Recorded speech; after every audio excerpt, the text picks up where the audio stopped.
This passenger needs to be removed. He does not belong in this section." The words cut through the cabin air like a blade, sharp and deliberate. They came from Heather Wilson, senior flight attendant on United Airways Flight 837, her voice carrying a certainty that left no room for question or dignity. What she did not know was that in exactly 18 minutes her entire career would be shattered by a simple flash of a badge, and the man she was trying to humiliate would forever change airline policy across the nation. Before we dive deeper into this shocking story of prejudice, power, and justice served at 30,000 feet, where are you watching from? Drop your city in the comments below. And if you believe in standing up against discrimination, hit that subscribe button and give this video a like. Stories like this deserve to be heard. Now let's meet the man whose quiet dignity was about to collide with raw discrimination, setting off a chain reaction that no one on that flight could have predicted. Dominic Reynolds sat motionless by the airport gate, the weight of his sister's text message still heavy on his mind. "Dad's in hospital. It's serious this time." 6 simple words that had sent him rushing to O'Hare International Airport in Chicago, booking the first available flight to Atlanta. At 38, Dominic was not a man who panicked easily. His career had trained him to remain calm in situations that would break most people. But this was different. This was family, and family existed in a separate compartment of his life, one he guarded fiercely and prioritized absolutely. He wore a simple gray hoodie over a plain black t-shirt, comfortable jeans that had seen better days, and worn-in sneakers. His appearance was deliberately unremarkable, the kind of everyday anonymity that let him blend into any crowd. The only item of significance was his black backpack, which never left his sight. It contained little more than a change of clothes, his laptop phone charger, and something else, something that remained hidden and unspoken. Dominic checked his watch. 30 minutes until boarding. He took a deep breath and called his sister. "Kiana, I'm at the airport. Flight leaves in an hour." Her voice was strained but steady. "They're running tests." His heart, Dom. "They're saying it might be worse than last time. I'll be there by 4. Tell Dad I'm coming." He paused. "Has he been asking for me?" "You know how he is. Won't say it, but I can tell. He needs you here." Dominic closed his eyes briefly. "I'm coming. Just keep him fighting till I get there." As he ended the call, his work phone vibrated. The screen displayed Director Palmer. Dominic hesitated before answering. "Reynolds," he said quietly. "I understand you're taking personal leave," Director Anthony Palmer said without preamble. "Your father?" "Yes, sir. Heart complications. I'm flying to Atlanta now." "I'm sorry to hear that." The concern in Palmer's voice was genuine. "But I need to remind you of your security protocols. Operation Vanguard is at a critical stage. Your testimony next week will happen as scheduled, sir. I understand the stakes." "Good. Travel safely. Maintain your cover. No one can know who you are, especially with the Johnston faction still active in the Atlanta area." "Understood, sir." The call ended and Dominic stared at the phone. The weight of dual responsibilities settled on his shoulders. To the world around him, he was just another traveler in casual clothes. No one would guess he was Special Agent Dominic Reynolds, FBI Counterterrorism Division, the lead investigator and key witness in Operation Vanguard, a case targeting one of the most dangerous domestic terrorism networks in recent history. His testimony was scheduled in 7 days, and the Bureau had enemies everywhere. His identity was a closely guarded secret, his safety paramount to national security. And now, caught between professional duty and personal crisis, Dominic found himself boarding a commercial flight, exposed, vulnerable, and unable to reveal his true identity. The boarding announcement came over the loudspeaker. Dominic shouldered his backpack and joined the line, his face a mask of practiced neutrality. In his mind, only one thought remained. Get to Atlanta. Get to Dad. Everything else was secondary. As he handed his boarding pass to the gate agent, he allowed himself one honest assessment of the situation. This would be a simple, uneventful flight. He would be in Atlanta in 2 hours. There would be no complications. He had no idea how wrong he was. United Airways Flight 837 was a standard Boeing 737 filled to capacity with the usual mix of business travelers, families, and solo passengers. Dominic made his way down the narrow aisle, counting rows until he reached 26B, a middle seat in the economy section. The window seat was already occupied by a young woman with copper-framed glasses and dark hair pulled back in a practical ponytail. She glanced up briefly from her laptop, offered a quick, polite smile, and returned to her screen. The name Jessica Martinez was visible on the open coding project on her screen. Dominic stowed his backpack carefully under the seat in front of him, positioning it so it remained within easy reach. A habit born from years of security protocols. He settled into the cramped middle seat knees, almost touching the seat in front, and prepared himself for the uncomfortable journey ahead. Just as the final boarding announcements were being made, a large man in an expensive-looking suit rushed down the aisle, phone pressed to his ear. "No, listen, I need those projections by the time I land. This is a $50 million deal we're talking about, not some corner store purchase." His voice carried through the cabin, demanding attention. He stopped at row 26, glanced at his boarding pass, then at Dominic with undisguised disappointment. 26C, he muttered, ending his call. "Excuse me," he said without making eye contact. Dominic stood to let him in, and the man squeezed past his expensive cologne, leaving a cloud in his wake. He settled into the aisle seat with a dramatic sigh, as though the indignity of economy class was a personal affront. "William Preston," the man said, suddenly extending his hand to Dominic without looking at him.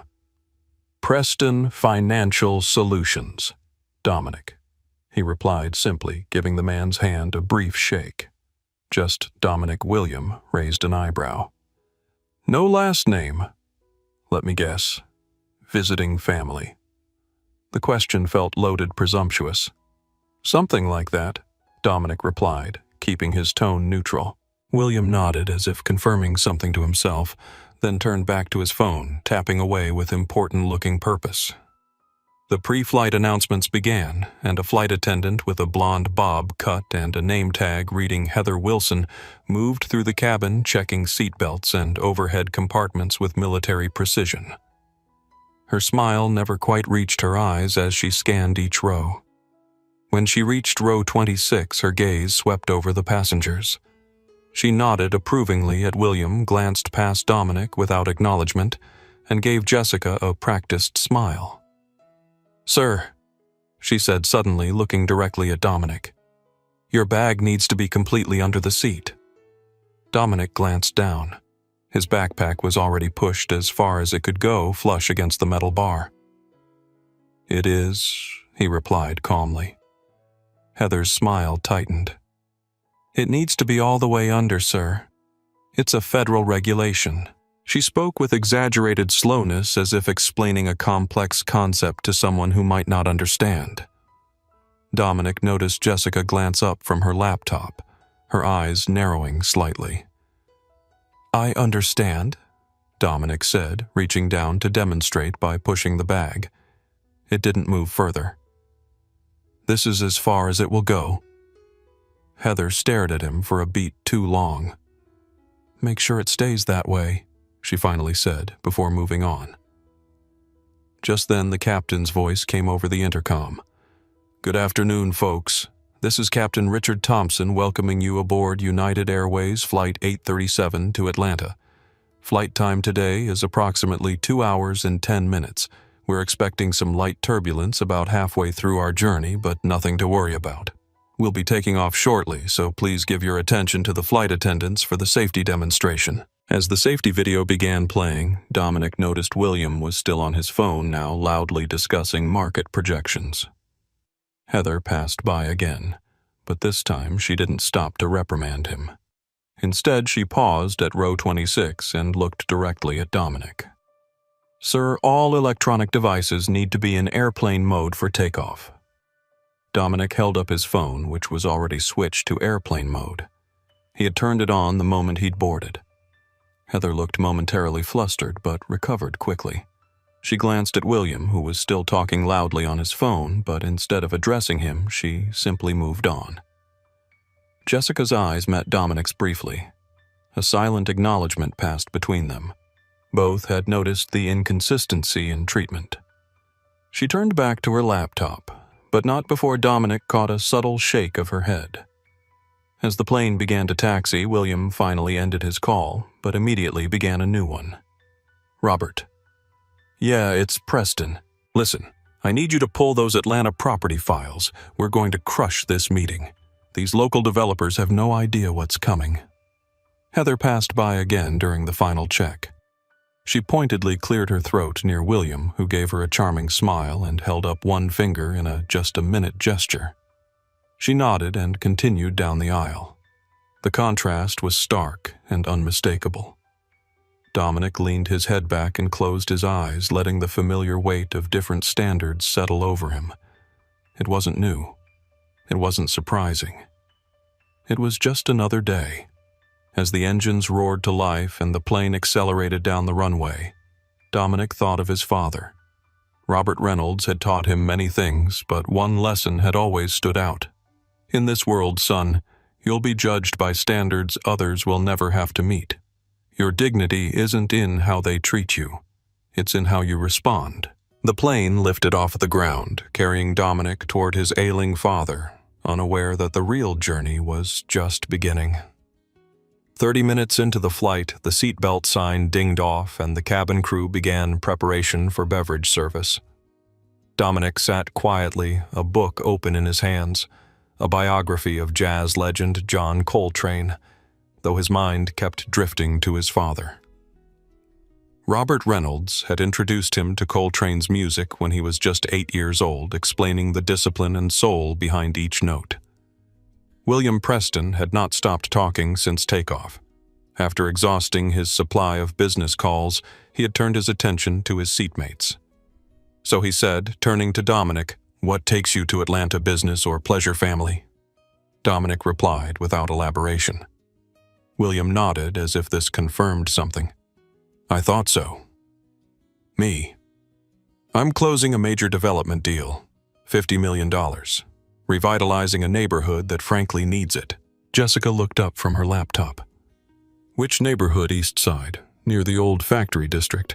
It's pretty run down now, but we're going to bring in high-end retail luxury apartments. Real progress, you know." "Sounds like gentrification," Jessica said quietly, returning to her screen. William's expression hardened slightly. "I prefer to call it urban renewal. Those neighborhoods need investment. Those neighborhoods need affordable housing and jobs that match the skills of current residents." Jessica countered, not looking up. "Not displacement." The beverage cart approached, pushed by Heather and another flight attendant. They started at the front of the economy section, working their way back row by row. Dominic watched as Heather served each passenger with professional efficiency, though her smile seemed reserved for certain passengers. As she approached row 26, she served William first. "What can I get you, sir?" Her tone was warm, friendly. "Scotch if you have it. No ice." William flashed what he clearly thought was a charming smile. "Of course," Heather replied, pouring his drink. She then turned to Jessica. "And for you, miss, just water." "Thank you," Jessica said. Heather nodded and poured the water, then started to move the cart forward without acknowledging Dominic. "Excuse me," Dominic said calmly. "Could I have a water, please?" Heather paused, her expression flickering momentarily before settling into a tight smile. "Oh, I'm sorry. What would you like, water, please?" She handed him a cup of water without meeting his eyes, then quickly moved the cart forward. William took a sip of his scotch. So he said to Dominic, "What do you do?" The question was loaded with assumption. Dominic considered his response carefully, balancing his cover with his growing irritation. "I work in security," he said finally. It wasn't a lie, just an oversimplification. William snorted. Security guard, huh? Good steady work, I guess. Dominic didn't correct him. Let him assume. It was safer that way. You know, William continued, lowering his voice, I've had to hire extra security for our Atlanta project. That neighborhood... He glanced around and leaned closer. Well, let's just say it's got some elements that make investors nervous. The implication was clear. Dominic's jaw tightened almost imperceptibly. A memory surfaced. His father at 45, dignified in a pressed suit, being followed around a department store by a security guard who never approached the white shoppers. Dominic had been 12, old enough to understand, but young enough to still be shocked. What elements would those be exactly? Dominic asked, his voice level. William shifted uncomfortably. You know, high crime rates, gang activity, that sort of thing. Have you spent much time in that neighborhood, Mr. Preston? Well, no. My team handles the ground research. I see. Dominic returned to his book, signaling the end of the conversation. William, however, wasn't finished. Look, I'm just being realistic. Statistics don't lie. Some neighborhoods are just more dangerous than others. It's not about he cut himself off, not about what Dominic looked up from his book. Nothing, just business realities. William turned away, suddenly very interested in the in-flight magazine. The plane hit a pocket of turbulence, jostling the passengers. Dominic's water splashed slightly, a few drops landing on William's sleeve. Hey, watch it! William snapped, his reaction disproportionate to the minor incident. Sorry about that, Dominic said evenly.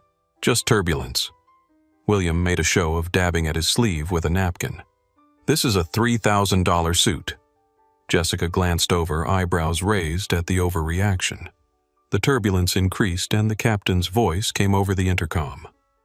Folks, we're experiencing some unexpected turbulence. I'm turning on the fasten seatbelt sign. Please return to your seats and make sure your seatbelts are securely fastened. Another strong jolt rocked the plane, and William's remaining scotch spilled onto his lap. Damn it. He looked up, searching for a flight attendant. I need some napkins here. Heather appeared almost instantly. I'm so sorry about that, sir. Let me get you some more napkins. She hurried away and returned with a handful of napkins, helping William dab at his pants. Would you like another drink, sir? On the house, of course.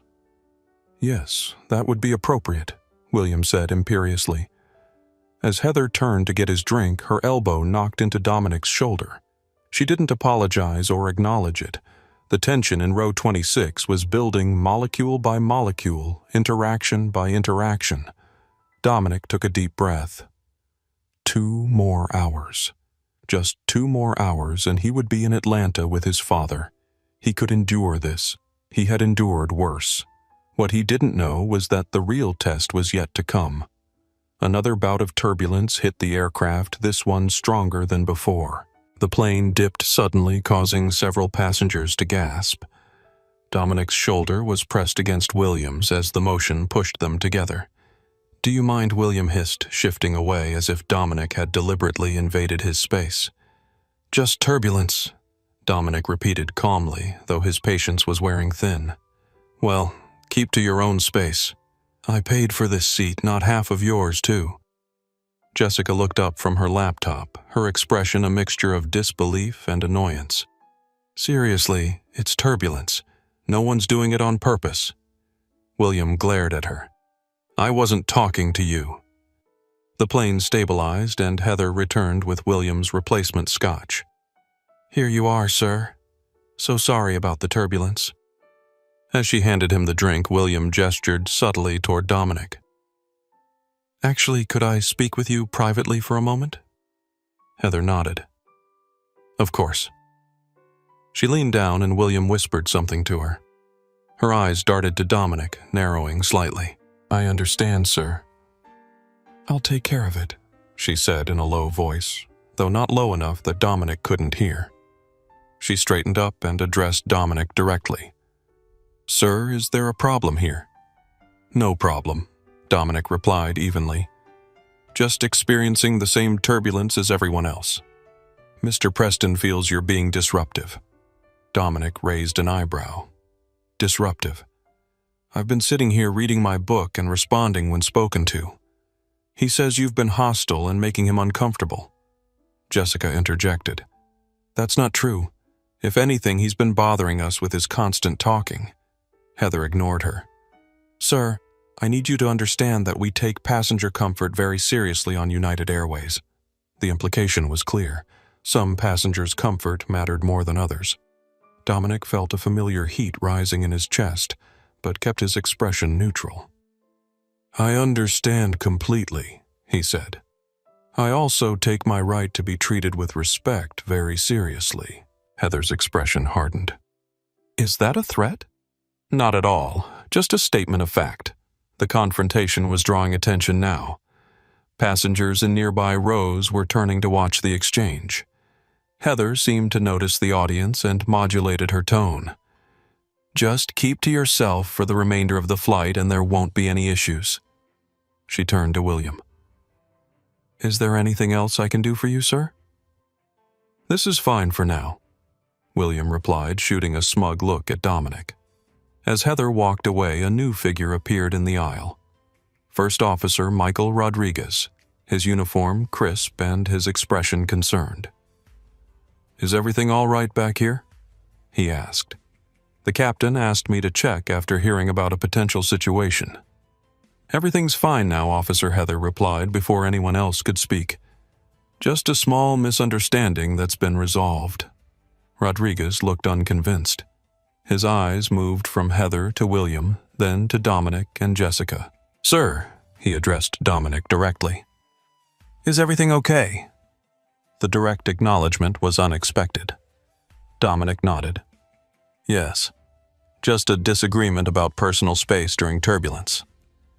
Rodriguez studied him for a moment, then nodded. All right. If there are any further issues, please don't hesitate to let one of our crew members know. This last part seemed directed at all of them, not just Dominic. As Rodriguez returned to the cockpit, William muttered under his breath, Unbelievable. Dominic turned to him. What's unbelievable, Mr. Preston? William shifted uncomfortably. Nothing, just drop it. But Dominic had reached his limit with subtle jabs and veiled implications. No, please. I'd like to hear what you find unbelievable. The fact that the officer addressed me directly, or the fact that he treated me like a human being deserving of respect? William's face flushed. Listen, I don't know what kind of chip you have on your shoulder. I don't have a chip on my shoulder. I have an expectation of basic courtesy the same as anyone else on this plane. Jessica had closed her laptop, now fully engaged in the escalating situation. William looked around as if seeking support from other passengers. Finding none, he turned back to Dominic. Look, I'm just trying to have a peaceful flight here. So am I, Dominic replied. I was sitting here reading when you decided I was taking up too much space during turbulence. Then you whispered to the flight attendant who came over and accused me of being disruptive. Now you're suggesting I have a chip on my shoulder because I expect to be treated with basic dignity. The clarity of Dominic's summary hung in the air between them. Several nearby passengers were now openly listening, some with expressions of discomfort, others nodding slightly in agreement. William seemed to realize he was losing the public narrative. You're twisting things, he said, but his voice lacked conviction. I'm stating facts, Dominic countered. If those facts make you uncomfortable, perhaps you should examine why. William turned away, signaling his desire to end the conversation. But the damage was done. A line had been drawn, and the tension in row 26 had transformed from subtle to explicit. Dominic returned to his book, though he was no longer reading. His mind was calculating probabilities, assessing threats, planning contingencies, professional habits that never quite turned off. Something had shifted in the cabin's atmosphere, and his instincts told him this confrontation was far from over. In the quiet that followed, Jessica leaned slightly toward Dominic and whispered, For what it's worth, I saw everything. You didn't do anything wrong." Dominic nodded in acknowledgement, but said nothing. Witnesses were good, but they didn't always matter when systems were stacked against you. His father had taught him that lesson, too. As if summoned by the thought, his mind returned to his father lying in a hospital bed in Atlanta. That was what mattered. Not this petty power play, not William's prejudice, not Heather's bias, just getting to Atlanta, getting to his father's side. Little did he know how much more would stand in his way before that could happen. The flight continued in tense silence for another 20 minutes. Dominic had returned to his book. William was pretending to review documents on his tablet, and Jessica had reopened her laptop, though she seemed more alert to the dynamics around her now. Heather passed by their row several times each time, giving William a reassuring smile while pointedly ignoring Dominic. The pattern was so obvious that even passengers in adjacent rows had begun to notice exchanging glances and whispers. During one pass, William signaled Heather over and whispered something to her again.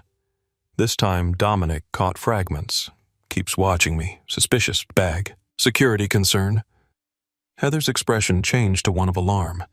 She nodded gravely and hurried toward the front of the plane. "What was that about?" Dominic asked William directly. "None of your business," William replied, not meeting his eyes. Dominic felt his professional instincts sharpening. Something was happening, and it wasn't good. Moments later, Heather returned with another flight attendant, a younger woman whose name tag read Lisa. They stopped at row 26, and Heather addressed Dominic. "Sir, we need to check your backpack." The request was unexpected but not surprising given William's whispered conversation. Dominic maintained his composure. "May I ask why we've received a security concern about your bag?" Heather replied, her tone official. "A concern from the passenger sitting next to me who has been trying to create an issue since we boarded." Heather's lips tightened. "Sir, we take all security concerns seriously regardless of who reports them." Dominic nodded slowly. "I understand that. But I also understand that without probable cause or reasonable suspicion, you don't have the authority to search my personal belongings." This was a critical moment.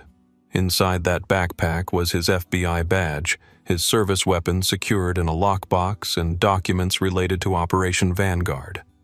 If they searched it, his cover would be blown, potentially compromising the entire operation and his upcoming testimony. Heather's expression hardened. "Sir, as stated in United Airways terms of service, which you agreed to when purchasing your ticket, we reserve the right to inspect any luggage or personal items if we have security concerns." "I'm familiar with airline regulations," Dominic replied calmly. "Those inspections are typically conducted by TSA officials before boarding, not by flight attendants mid-flight based on a complaint from a passenger with an obvious bias." Jessica spoke up. "He hasn't done anything with his bag the entire flight. It's been under the seat. I've been sitting right next to him." "Ma'am, please stay out of this," Lisa said. More passengers were watching now. Someone a few rows back had taken out a phone and appeared to be recording. William leaned away from Dominic, putting on a show of discomfort.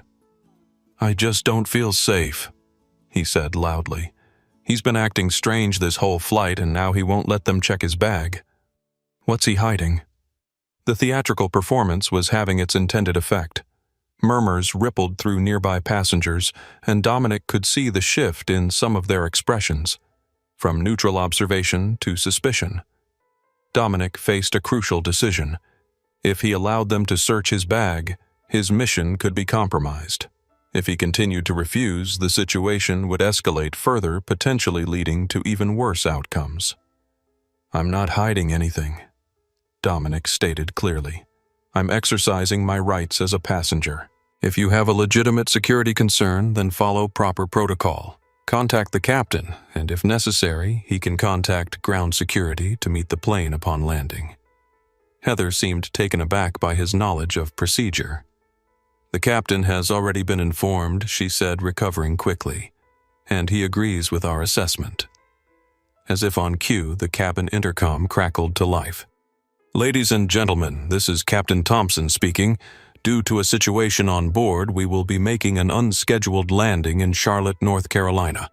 Please remain in your seats with your seatbelts fastened. We should be on the ground in approximately 25 minutes. A wave of concerned murmurs swept through the cabin. Passengers looked around, trying to identify the situation. More phones came out, recording discreetly. "Are you serious right now?" Jessica asked incredulously. "You're diverting the entire plane because he won't let you search his bag based on this man's complaint." She gestured to William, who was now putting on a show of being genuinely fearful. "Ma'am, this is now a matter of aircraft security," Lisa replied firmly. Dominic maintained his composure, though internally he was calculating the cascading consequences. A diversion to Charlotte meant delay. Delay in reaching his father. Delay that could be critical. It also meant potential exposure, law enforcement involvement, and possible compromise of his undercover status. "This is discrimination, plain and simple," Jessica said loud enough for nearby passengers to hear. "I've been watching this whole interaction. This man," she pointed at William, "has been antagonizing him since takeoff, and now he's fabricating security concerns because he didn't like being called out on his behavior." William's face reddened. "How dare you? I'm a respected businessman with legitimate concerns." Dominic remained silent, observing the situation unfold. More passengers were recording now, capturing the escalating confrontation. Heather addressed the cabin at large.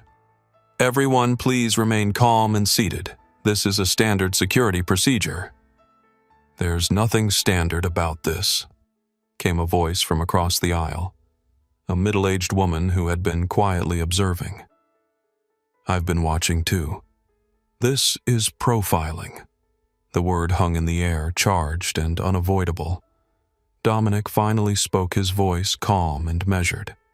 "You're making a judgment based on appearance, not behavior. I hope everyone recording this understands what they're witnessing."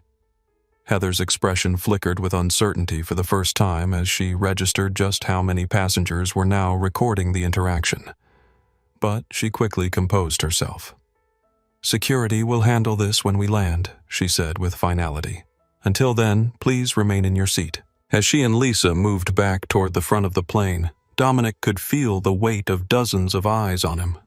Some sympathetic, others suspicious, many simply confused by the unfolding drama. "Thank you," he said quietly to Jessica. She shook her head.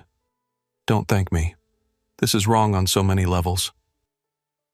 William shifted uncomfortably in his seat, avoiding eye contact with either of them. His plan had worked. The flight was being diverted, but he hadn't anticipated becoming the villain in videos that were likely already being uploaded to social media platforms. Dominic closed his eyes briefly, centering himself. His father's voice echoed in his memory. "Sometimes, son, the most powerful thing you can do is simply bear witness to your own dignity. Let them show themselves for who they are." The plane began its descent toward Charlotte, and Dominic prepared himself for what was coming. He had options, but none of them were good. The moment he showed his FBI credentials, Operation Vanguard could be compromised. But if he didn't, he might be detained, arrested, or worse, preventing him from reaching his father at all. As the plane banked into a turn, Dominic made his decision. He would wait until the last possible moment. Let the situation develop fully. Let the record be clear. And then, and only then, would he reveal who he truly was. The aircraft began its final approach to Charlotte Douglas International Airport. Through the window, Dominic could see the sprawling terminals and runways coming into view. The cabin remained tense, with whispered conversations and the occasional flash of a phone camera capturing the moment. Captain Thompson's voice came over the intercom again. "Ladies and gentlemen, we're beginning our final descent into Charlotte. The local time is 2:15 p.m. and the temperature is 72 degrees. Upon landing, I ask that everyone remain seated until further instructions are given. We have security personnel meeting the aircraft." Dominic felt a quiet resignation settle over him. This was happening. The question now was how to minimize the damage. to his mission, to his ability to reach his father, and to his dignity. William had been suspiciously quiet since the announcement of the diversion. His initial smugness had given way to something more uncertain as he became aware of the number of passengers recording the situation. Now he sat rigidly staring straight ahead, occasionally glancing at his watch. Jessica had closed her laptop and stowed it, but kept her phone out, recording intermittently. "This is unbelievable," she muttered. "They're really going through with this." The plane touched down smoothly and taxied toward a remote part of the airport away from the main terminals. This was standard procedure for security situations. Isolation before assessment. Dominic knew the protocol well. He had helped design similar procedures during his early years with the Bureau. As the aircraft came to a complete stop, the seatbelt sign remained on. Captain Thompson's voice returned. "Ladies and gentlemen, we have reached our temporary destination in Charlotte. As I mentioned, we have security personnel approaching the aircraft. I ask that everyone remain seated and calm. We will handle this situation professionally and resume our journey to Atlanta as quickly as possible." Through the window, Dominic could see several airport security vehicles approaching. This was escalating exactly as he had anticipated. Heather appeared at the front of the economy cabin, her expression severe. "The passenger in 26B will be escorted off the aircraft first. Everyone else will remain seated." A murmur ran through the cabin. Someone near the back called out, "This is wrong." Dominic felt a strange calm descend over him. The moment of decision was approaching, but not yet. He needed witnesses, documentation, a clear record of what was happening. The more they overreacted, the stronger his position would become, both legally and in the court of public opinion. Jessica turned to him, her voice low. "This is insane. You haven't done anything wrong." "I know," he replied simply. "You could sue them for this." A ghost of a smile crossed Dominic's face. "Let's see how it plays out." The main cabin door opened and 2 airport security officers boarded the plane, followed by a United Airways ground supervisor. They conferred briefly with Heather, who pointed down the aisle toward row 26. The security officers, both white men in their 30s with buzz cuts and imposing physiques, began making their way down the aisle. Their name badges read Riggs and Anderson. "Sir," the officer named Riggs addressed Dominic, "we need you to gather your belongings and come with us." Dominic looked at him steadily. "On what grounds am I being removed from this flight?" "The flight crew has reported a security concern. We need you to comply immediately." "What specific security concern? I've done nothing wrong." Officer Anderson stepped forward. "Sir, we can discuss this in the terminal. Right now, I need you to stand up and come with us." Jessica interrupted. "This is discrimination. He's done nothing wrong. I've been sitting next to him the entire flight." "Ma'am, please stay out of this," Riggs said sharply. More passengers were recording now, their phones held high to capture every word of the exchange. Dominic remained seated. "I have a right to know why I'm being removed from this flight." Heather stepped forward. "Sir, you refused a security check of your bag after a passenger expressed concerns. Your behavior has been disruptive and threatening."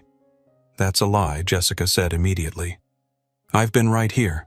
He hasn't been disruptive or threatening at all." Other passengers began to voice their agreement. "I saw the whole thing. This is profiling. He didn't do anything wrong." But there were also voices of support for the removal. "Just get him off so we can continue our flight. If he has nothing to hide, why won't he show his bag?" The cabin was dividing tensions, rising. This was exactly what Dominic had wanted to avoid, but it was also creating a clear record of the situation. Every phone camera was documenting what was happening, evidence that couldn't be denied or reinterpreted later. Officer Riggs's patience was clearly wearing thin. "Sir, I won't ask you again. Stand up and come with us now, or we will remove you physically." Dominic looked him directly in the eyes. "Your uniform doesn't give you the right to discriminate. It gives you the responsibility to be fair. I'm asking you to consider whether you're fulfilling that responsibility right now." The words landed with visible impact. Riggs blinked momentarily, thrown off his script. Anderson, however, was unmoved. "That's enough. Stand up now."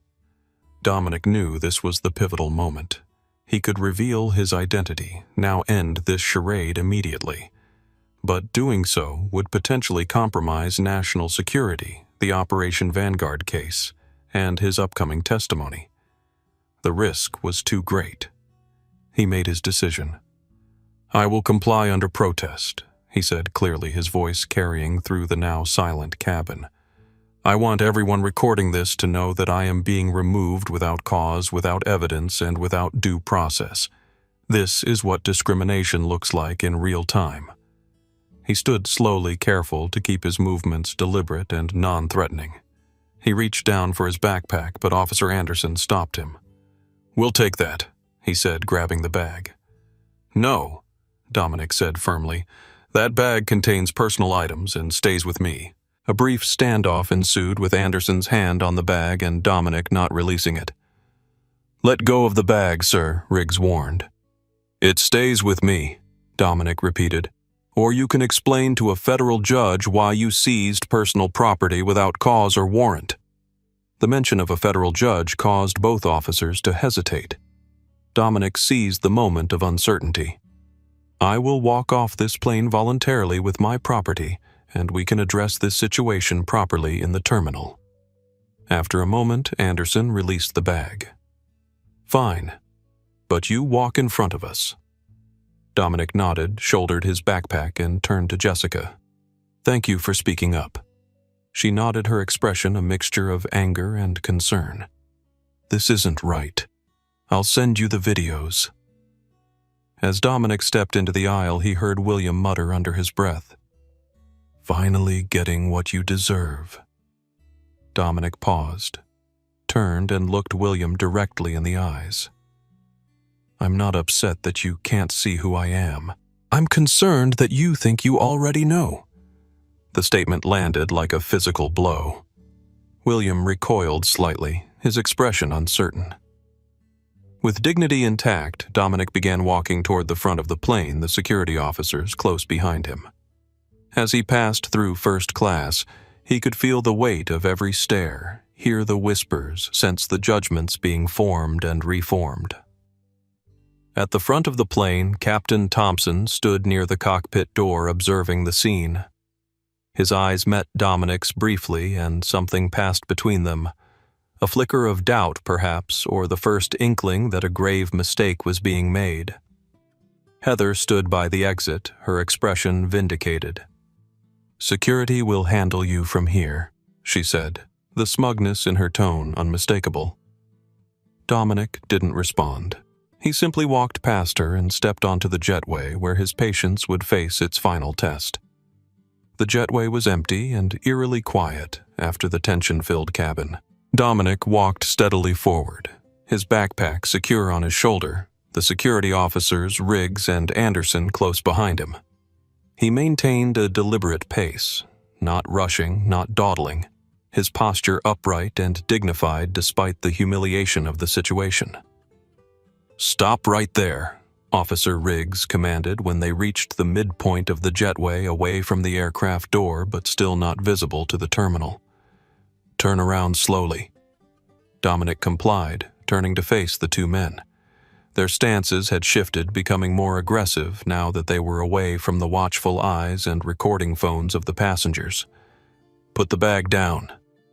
Anderson ordered, his hand hovering near his belt. "The bag stays with me," Dominic repeated calmly. "It contains personal items." "This isn't a negotiation," Riggs said, stepping closer. "Put the bag down now." Dominic assessed the situation with the clarity of his professional training. Both officers were positioned to block his path. Their body language indicated escalation was imminent. There were no witnesses present in the jetway, though security cameras would be recording, assuming they were functioning. "I understand you're doing your job," Dominic said, keeping his voice level.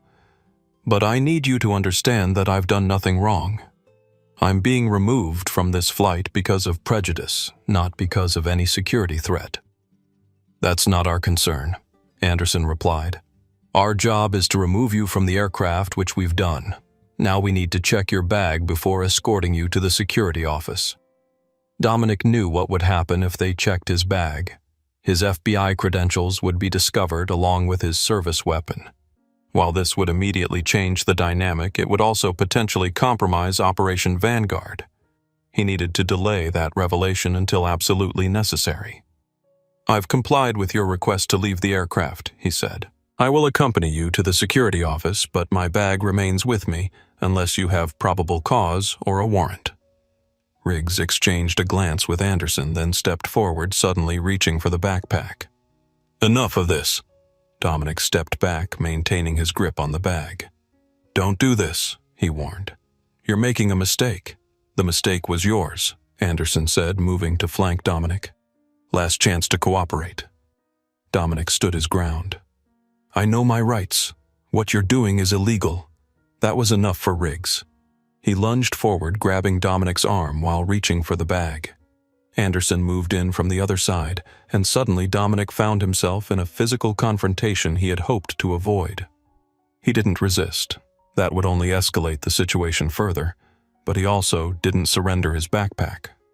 The resulting struggle was awkward and increasingly aggressive as the officer's frustration mounted. "Stop resisting," Riggs shouted, though Dominic wasn't fighting back. "I'm not resisting," Dominic replied evenly. "I'm maintaining possession of my property, which is my right." Anderson grabbed Dominic's shoulder and pulled him backward roughly. On the ground. Now. The situation was spiraling. If they forced him to the ground, injury became more likely and his options would narrow dramatically. Dominic made a split-second decision. He released the backpack. "Fine," he said, letting go. "Take it, but I want both of your badge numbers and names for the lawsuit that will follow." The sudden capitulation seemed to throw the officers off balance. Riggs stumbled slightly as the resistance disappeared while Anderson quickly grabbed the backpack. "On your knees," Riggs demanded, recovering his composure. "That's unnecessary," Dominic replied. "I've complied with your demand to surrender my bag." "On your knees," Riggs repeated more forcefully. Dominic looked him directly in the eyes. "No, I will walk with you to the security office, but I will not kneel. There's no threat here that justifies that level of control." The standoff stretched for several long seconds. Then Anderson, who had been examining the backpack, called out, "Riggs, there's some kind of metal box in here. Locked." That was the secure container for his service weapon, biometrically sealed and impossible to open without his fingerprint.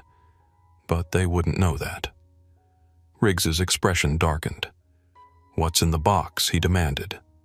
The moment of truth was approaching, but Dominic decided to hold out a little longer. "Personal items," he said. "Nothing illegal or dangerous." "Open it," Riggs ordered. "I can't. Not here." Anderson stepped forward, the backpack in one hand. "What do you mean you can't? I mean, it's not possible to open it here." The officers exchanged glances, their suspicion visibly increasing. Against the wall, Riggs ordered suddenly, "Hands where I can see them." Dominic complied, turning to face the wall of the jetway, placing his hands flat against it. This was rapidly approaching the point of no return. "This is your last chance to treat me with dignity." Dominic said, his voice steady despite his position. "What happens next will determine a lot about your future." "Shut up," Anderson snapped. "You don't make threats here. It's not a threat. It's a fact." Riggs approached from behind, and Dominic felt hands patting down his sides, checking for weapons or contraband. Finding nothing, Riggs stepped back. "Let's move," he said. "Security office. Now." They led Dominic through the jetway door into the terminal where several passengers waiting at nearby gates turned to watch the spectacle of a man being escorted by security. Some raised phones to record the scene. The public visibility seemed to moderate the officer's behavior slightly. They maintained firm grips on Dominic's arms, but were no longer shoving or manhandling him. As they walked through the terminal, Dominic noted the increasing number of witnesses and recording devices. This was good. The more documentation, the better. They reached a door marked Airport Security. Authorized personnel only, and Anderson punched in a code. The door opened to reveal a corridor leading to several offices. In here, Riggs directed, steering Dominic toward a small interrogation room. The room was sparse. A metal table bolted to the floor, 3 chairs, and a one-way mirror on one wall. Standard intimidation setup. "Sit," Anderson ordered, pointing to a chair. Dominic sat calmly, his posture relaxed despite the circumstances. He watched as Anderson placed the backpack on the table, eyeing it suspiciously. Now Riggs said, looming over him, "You're going to tell us exactly what's in that box, or things are going to get very unpleasant for you." Dominic looked up at him steadily. "Officer Riggs, I understand you believe you're doing your job, but you've made a series of escalating mistakes, and I'm giving you one last opportunity to correct course before irreparable damage is done to your career." Anderson laughed harshly. "Listen to this guy. Who do you think you are?" The moment had come. Dominic took a deep breath. "I think you should call your supervisor. Right now." "We don't take orders from you," Riggs sneered. "No." Dominic agreed. "But you do take orders from the Federal Bureau of Investigation, and right now you're interfering with a federal officer in the execution of his duties." The officers froze, exchanging uncertain glances. "Bullshit," Anderson said, but there was a flicker of doubt in his eyes. "Call your supervisor," Dominic repeated calmly. "This situation has gone far enough." Back on the jetway, the confrontation had reached a critical point. Dominic stood with his back against the wall, the 2 security officers, Riggs and Anderson, facing him with increasing aggression. His backpack lay on the ground between them, the subject of their suspicion and the catalyst for this escalating situation. "What's in the box?" Riggs demanded again, his patience clearly exhausted. Dominic maintained his composure, though he knew the moment of revelation was approaching. "I've told you. Personal items that are not a security threat." "Then open it," Anderson insisted. "I can't do that here." "Can't or won't," Riggs stepped closer, invading Dominic's personal space. Both Dominic replied evenly.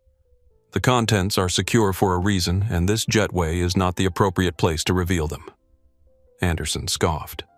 "Listen to this guy, not the appropriate place." "Who do you think you are?" The question hung in the air, an unintentional invitation that Dominic was not yet ready to accept. Instead, he tried one more time to de-escalate. "I understand you're doing what you believe is your job, but you're making assumptions based on incomplete information, and those assumptions are leading you to act in ways that will have serious consequences. The only one facing consequences here is you," Riggs said, jabbing a finger toward Dominic's chest. "Last chance. Open the box, or we'll consider it a threat and respond accordingly." Dominic assessed his options. The situation had deteriorated beyond peaceful resolution. If he continued to refuse, physical force was imminent. If he revealed his identity now, Operation Vanguard could be compromised, but at least he would avoid further humiliation and potential injury. He made his decision. "This is your last chance to treat me with dignity." Dominic said, his voice calm but carrying a new weight of authority. "What happens next will determine a lot about your future." "Is that a threat?" Anderson stepped forward, hand moving to his belt where a taser was holstered. "No," Dominic replied. "It's a fact." Riggs had had enough. He grabbed Dominic's shoulder roughly. "Against the wall. Now!" Dominic didn't resist as Riggs spun him around, pushing him face first against the jetway wall. He felt hands patting down his sides, checking for weapons. "Spread your legs," Riggs commanded. Dominic complied, allowing the search to continue. This was crossing a line that could not be uncrossed, and he knew it. "Nothing," Riggs reported, stepping back. Anderson picked up the backpack, unzipping the main compartment. "Let's see what you're so determined to hide." He pulled out clothes, a book, a phone charger, and finally the metal lockbox, approximately the size of a large paperback book with a biometric scanner on its face. "What's this?" Anderson held it up. "As I said, it's secured for a reason," Dominic replied, still facing the wall. "Turn around," Riggs ordered. Dominic turned slowly to face them. The moment of truth had arrived. "Open it," Anderson demanded, holding out the box. "I will open it," Dominic said evenly. "But I need you both to understand something first. The moment I do, everything changes. Not just for me, but for you." The officers exchanged glances, uncertainty flickering across their faces for the first time. "Enough games," Riggs snapped. "Open it now." Dominic nodded once. "Very well." He reached slowly into the inner pocket of his hoodie, a movement that caused both officers to tense, and withdrew not a weapon, but a slim, black wallet. "Before I open that box," he said, holding the wallet, "you should see this first." He flipped the wallet open to reveal a gold shield and identification card. The words Federal Bureau of Investigation were clearly visible, along with his photo and name, Special Agent Dominic Reynolds. The effect was immediate and dramatic. Both officers froze their expressions, transforming from aggressive confidence to stunned disbelief in an instant. "What the?" Anderson's voice trailed off. Riggs took an involuntary step backward. "Is this some kind of joke? I assure you it's not." Dominic replied, his voice now carrying the full weight of his authority. "Special Agent Dominic Reynolds, FBI Counterterrorism Division. You've just interfered with a federal officer in the execution of his duties." The silence that followed was profound, broken only by the distant sounds of the airport terminal beyond the jetway door. "The lockbox," Dominic continued, "contains my service weapon secured according to federal air travel protocols. I am currently operating undercover as part of an ongoing federal investigation, which you have now potentially compromised." Anderson's face had gone pale. He carefully set the backpack down, as if it had suddenly become radioactive. "We were just following orders," he said weakly. "Following orders is not an excuse for violating civil rights," Dominic replied. "Nor is it a shield against the consequences of interfering with federal law enforcement." Riggs found his voice. "We had no way of knowing. You had every opportunity to assess this situation objectively." Dominic cut him off. "Instead, you chose to escalate at every turn, ignoring witness statements that contradicted the narrative you preferred and using physical force without justification." The door to the aircraft suddenly opened and Captain Thompson stepped onto the jetway, likely coming to check on the situation. He stopped short at the tableau before him, Dominic holding his FBI credentials, the two security officers in obvious distress. "What's happening here?" Thompson asked, his voice uncertain. Dominic turned to face him. "Captain, I'm Special Agent Dominic Reynolds, FBI. I believe we need to have a conversation about what just occurred on your aircraft." Thompson's face drained of color. "FBI," he repeated as if hoping he had misheard. "Yes," Dominic confirmed. "And right now, I need to use your phone to contact my field office. This situation has escalated beyond what can be handled here on this jetway." The realization of what was happening, of what they had done, was dawning on all three men simultaneously. Their actions, which had seemed justified through the lens of bias and assumption, were now revealed as something entirely different, a grave error with potentially career-ending consequences. Of course, Thompson managed, pulling a phone from his pocket. "Whatever you need." As Dominic took the phone, the jetway door from the terminal opened again. This time, a woman in a business suit entered, her expression shifting from professional concern to recognition as she saw Dominic. "Agent Reynolds," she said, moving quickly toward him. "Agent Gabriela Ramirez, Charlotte Field Office. Director Palmer alerted us to the situation." Dominic nodded, unsurprised that the Bureau's information network had already tracked the diverted flight. Perfect timing, Agent Ramirez. We have a situation that needs immediate containment. He turned back to Riggs and Anderson, who stood frozen in place, the reality of their predicament sinking in with each passing second. Officers Riggs and Anderson. Dominic said, his voice level but carrying undeniable authority. You are currently in possession of my personal property seized without cause or warrant. I'll take my backpack now. Anderson quickly handed over the backpack, avoiding eye contact. Thank you, Dominic said.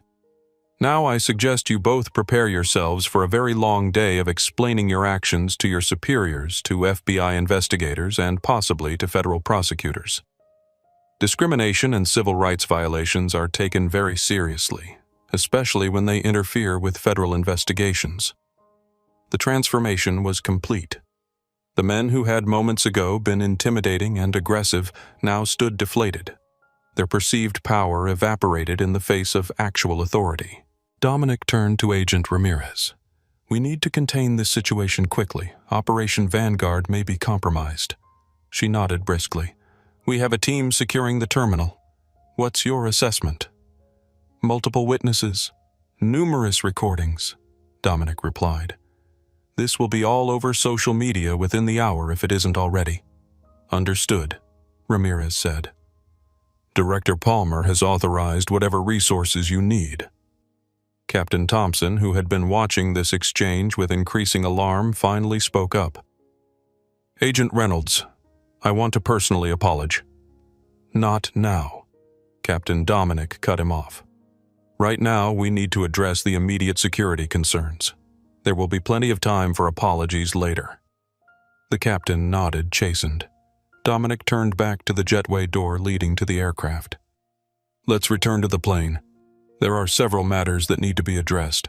As they moved toward the door, Dominic paused and looked back at Officers Riggs and Anderson, who remained rooted to the spot, their futures visibly crumbling before their eyes. One more thing, he said. You asked me who I thought I was. The answer is simple. I'm exactly who I always was. A person deserving of basic dignity and respect. The badge didn't change that. It just forced you to see it. With that, he turned and walked toward the aircraft door, leaving behind the shattered remains of prejudice and assumptions, ready to face what came next. Time seemed to slow as Dominic held his FBI credentials aloft in the sterile light of the interrogation room. The gold shield caught the fluorescent glare, sending fractured reflections across the walls like shattered pieces of the officer's certainty. Officer Riggs's face transformed in stages. Arrogant confidence giving way to confusion, then disbelief, and finally as reality set in naked fear. Officer Anderson took an involuntary step backward, his hand falling away from his weapon as if it had suddenly become too heavy to support. Federal Bureau of Investigation. Anderson's voice was barely above a whisper, the question hanging in the air like smoke. Special Agent Dominic Reynolds, Counterterrorism Division. Dominic confirmed, his voice steady and clear. He held their gaze, allowing the moment to stretch, the weight of understanding to settle fully upon them. The small room was utterly silent. Even breathing seemed suspended as the implications rippled outward like a stone dropped in still water. This is... Riggs began, but words failed him. His face had lost all color, his previous bravado vanished without a trace. A situation of your making. Dominic completed the thought for him, one with serious consequences. The locked metal box sat between them on the table, no longer an object of suspicion, but a symbol of their catastrophic error in judgment. The box contains my service weapon, Dominic explained, secured according to federal travel protocols for agents traveling undercover. Anderson swallowed visibly. Sir, we were just following procedure. The flight crew reported a security concern based on racial profiling and bias, not on any observable threat or behavior. Dominic cut him off. And rather than evaluating the situation objectively, you chose to escalate at every opportunity. We had no way of knowing you were FBI. Riggs offered weakly. You had no reason to treat me the way you did regardless of who I am. Dominic replied evenly. My badge doesn't make me more deserving of dignity than any other passenger. It just makes the consequences of your actions more severe." The door to the interrogation room suddenly opened, and a man in a suit stepped in. Clearly a supervisor, his face already set in lines of worry as he took in the scene before him. "What's going on here?" he asked, then froze as his eyes landed on Dominic's credentials still displayed. "David Chen, Airport Security Director." He introduced himself automatically, his voice tight with sudden anxiety. "Special Agent Dominic Reynolds, FBI."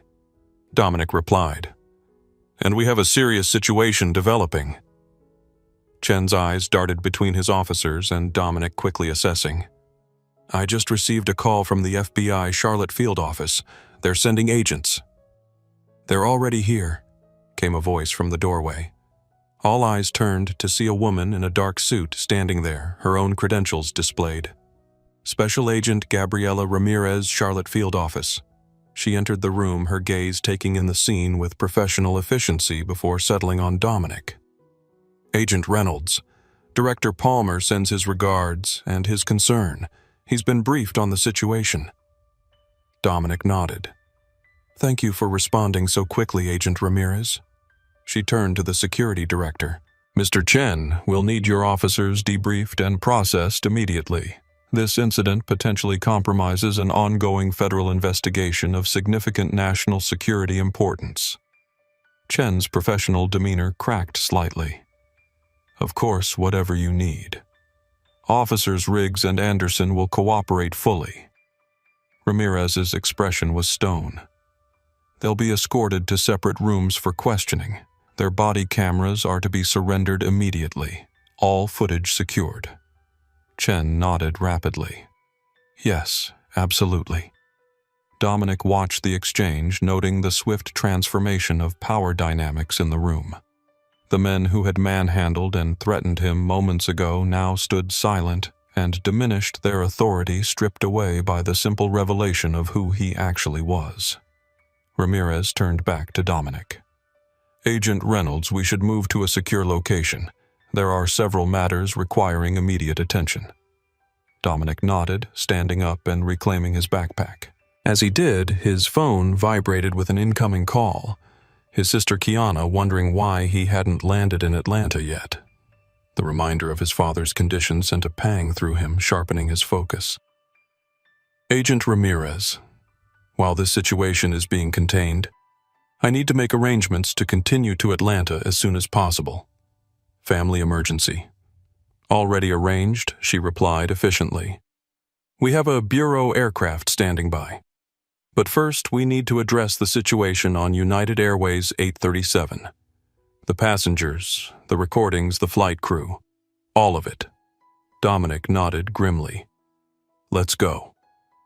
As they exited the interrogation room, leaving behind the stunned security officers, Dominic caught a glimpse of more FBI agents arriving, moving with purposeful efficiency through the terminal. The machinery of federal response was fully engaged now, working to contain both the security breach and the public relations crisis that was surely brewing. They walked briskly through the corridor, Ramirez briefing him as they moved. Initial assessment shows at least 12 passengers recorded the incident. Social media uploads have already begun. We're working on containment, but it's likely too late. Dominic finished for her. "The videos are out there." "Yes," she confirmed. "Director Palmer is preparing a statement categorizing this as part of a security training exercise, but with this many witnesses and recordings, it won't hold." Dominic agreed. "The truth will emerge. We need to get ahead of it." They reached a door leading back to the terminal, where they could see the jetway extending to the aircraft. United Airways Flight 837 sat on the tarmac, passengers still on board, unaware of the dramatic revelations taking place. "Captain Thompson and the flight crew?" Dominic asked. Waiting to be interviewed, Ramirez replied, "As is the passenger who initiated the complaint. A William Preston, according to the manifest." At the mention of Preston's name, Dominic felt a surge of cold anger quickly controlled. He should be handled separately. His false allegations were deliberate and malicious. Ramirez nodded. Noted. How do you want to proceed with the aircraft? Dominic considered for a moment. I want to return to the cabin. The passengers deserve to see the resolution, especially those who spoke up. As they approached the jetway entrance, Dominic spotted Captain Thompson standing with another FBI agent, his face ashen. When he saw Dominic approaching, Thompson straightened his expression, a mix of dread and shame. Agent Reynolds Thompson began, I want to... Not now. Captain Dominic cut him off. First, we address your passengers and crew. Then we'll discuss your role in this incident. Thompson nodded, mutely defeated. Dominic turned to Ramirez. Let's proceed to the aircraft. As they walked down the jetway, Dominic felt the weight of his badge in his pocket, a symbol of authority that should never have been necessary to invoke for basic human dignity. But now that it had been revealed, it carried a power that would reshape the lives of everyone involved in this incident.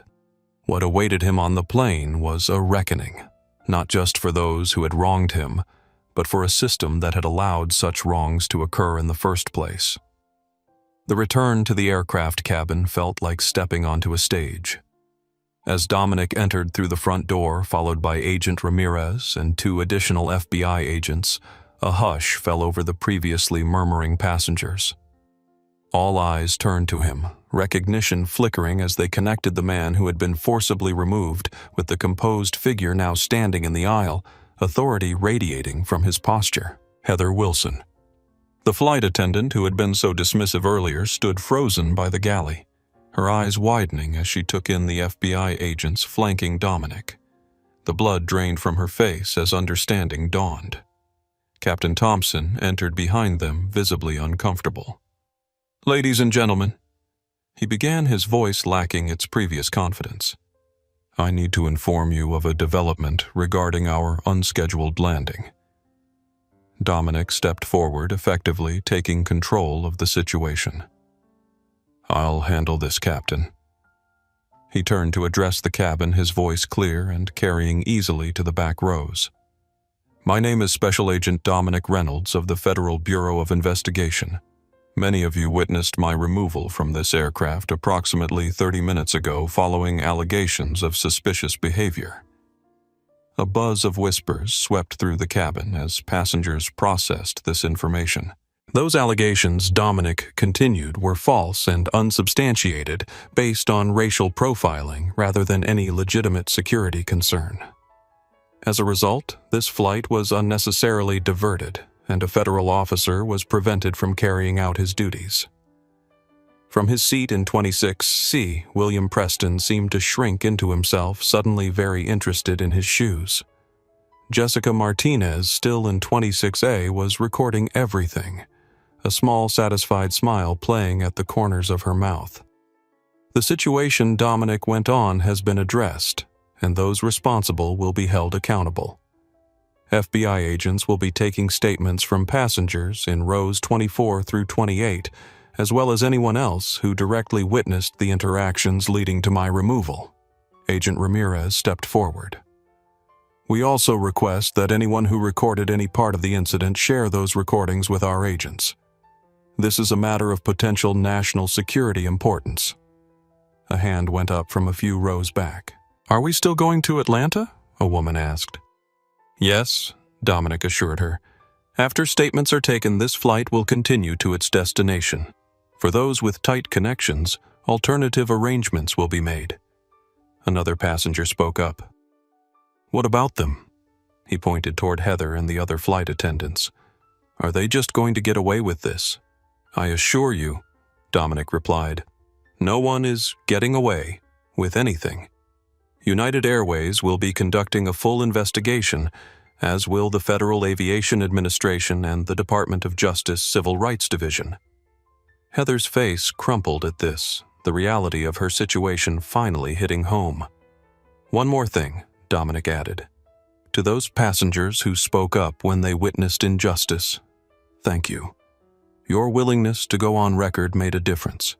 To those who remained silent or supported the removal without evidence, I hope this serves as a moment of reflection.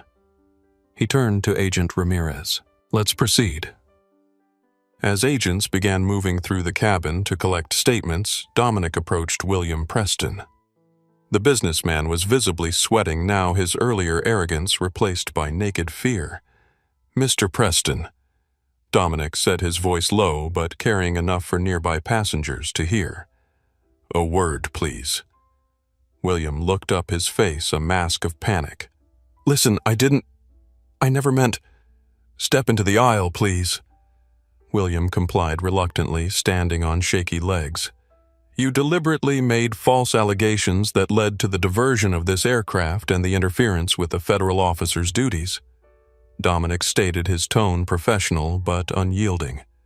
"Those actions have consequences." "It was a misunderstanding," William protested weakly. "I genuinely thought." "No," Dominic cut him off. "You didn't think at all. You acted on bias and assumption, then fabricated a security concern to validate your prejudice." William's mouth opened and closed, no words emerging. "Agent Rodriguez will escort you from the aircraft," Dominic continued, gesturing to one of the FBI agents. "You'll be questioned regarding your statements and actions. Depending on the findings, you may face federal charges for making false statements and interfering with a federal investigation." The color drained from William's face. "Federal charges? But my business? My reputation?" "You should have considered those before lying to the flight crew," Dominic said simply. As Agent Rodriguez led a shell-shocked William Preston toward the exit, Dominic turned his attention to Jessica, who was still recording. "Thank you for speaking up," he said quietly. She lowered her phone. "I couldn't just sit there and watch it happen. It was wrong. Many people would have stayed silent." "Yeah, well, I'm not most people." She paused, then added, "I have everything recorded from the first interaction with the flight attendant to when they dragged you off. It's all there." "That evidence will be important," Dominic acknowledged. "An agent will take your statement and contact information." Next, Dominic approached the forward galley where Captain Thompson and Heather Wilson waited, both looking as though they were facing a firing squad. Captain Thompson. Flight Attendant Wilson. Dominic addressed them formally. "Agent Ramirez will be taking your statements individually. I suggest you be completely forthcoming about the decisions made today and the factors that influence them." Heather's composure finally broke. "I was just following procedure," she said, her voice quavering. "The passenger reported a security concern and You selectively enforced rules from the moment I boarded." Dominic interrupted. "You ignored identical behaviors from other passengers while scrutinizing mine. You escalated a non-situation based on bias, not evidence." "I didn't know you were FBI," she said weakly. "That shouldn't matter," Dominic replied. "Every passenger deserves the same respect and fair treatment regardless of their profession or position." Captain Thompson cleared his throat. "Agent Reynolds, as the captain of this aircraft, the responsibility for all decisions ultimately rests with me. I failed in my duty to properly assess the situation before agreeing to divert." Dominic nodded, acknowledging the captain's acceptance of responsibility. "Your statement will be taken as well, Captain. The decision to continue this flight to Atlanta will depend on whether a replacement crew is deemed necessary." As the scene in the cabin continued to unfold, agents taking statements, passengers recording and discussing in hushed tones, the flight crew coming to terms with their new reality, Dominic stepped aside to check his phone. 3 missed calls from Kiana. His heart sank. He needed to get to Atlanta to his father's side as soon as possible. Agent Ramirez approached him. "We've arranged for a Bureau aircraft to take you to Atlanta as soon as we're done here. Should be ready in about 30 minutes. "Thank you, Dominic," said gratitude evident in his voice. "I need to make a call first." He stepped into the now empty first-class cabin and dialed his sister. "Dom, where are you? Your flight should have landed an hour ago." Kiana's voice was tense with worry. "There was a situation with the flight. I'm in Charlotte, but I'll be in Atlanta soon. Private flight." He kept the explanation deliberately vague. How's Dad stable for now? The doctors say the next 24 hours are critical. He's been asking for you. Tell him I'm coming. I'll be there as fast as I can. As he ended the call, Dominic looked out the window at the airport tarmac where several FBI vehicles were now parked near the plane. What had begun as a simple flight home had transformed into something much larger.